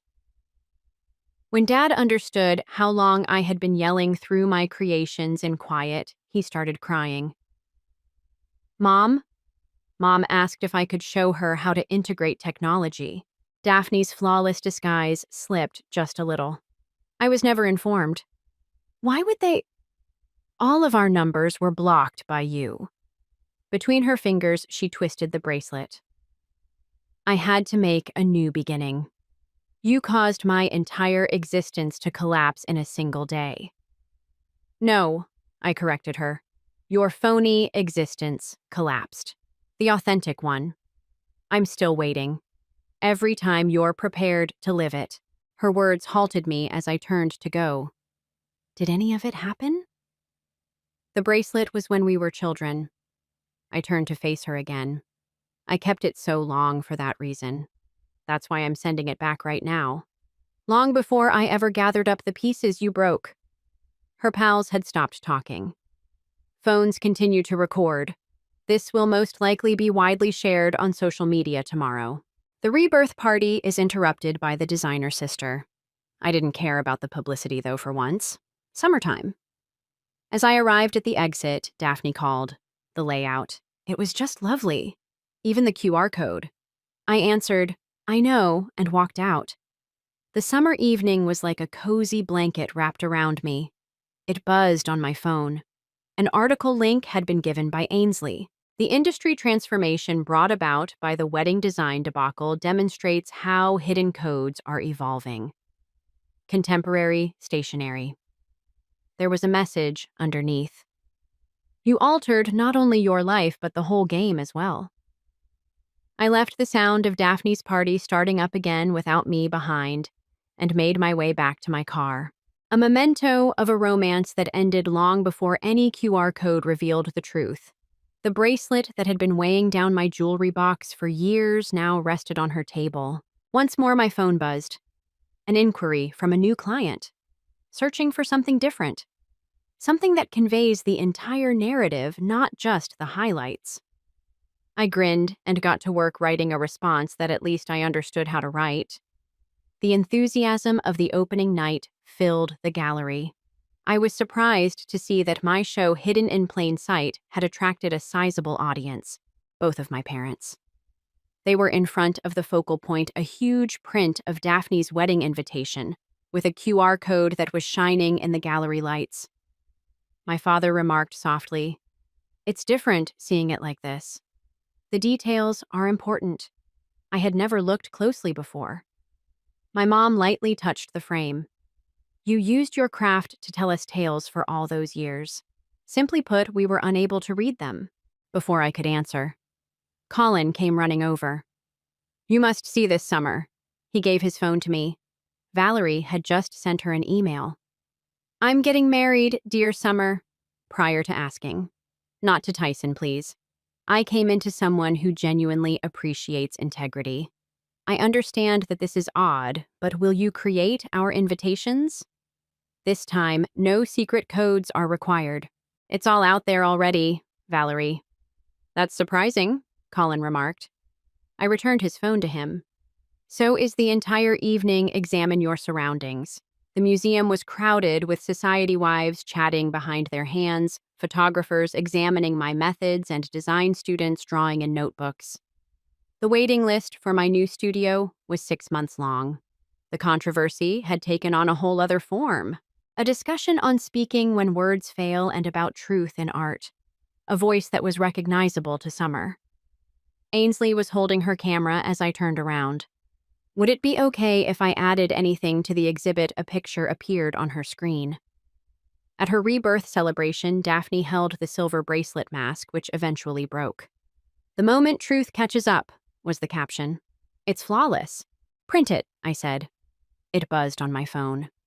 "After seeing your display, Daphne sent an SMS message to the national design bloggers.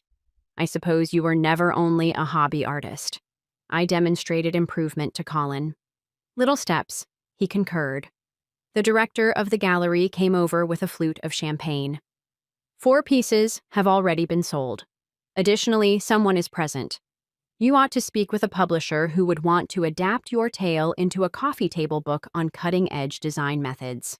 A book about my daughter's job was overheard by my mother. Her voice had a new pride in it.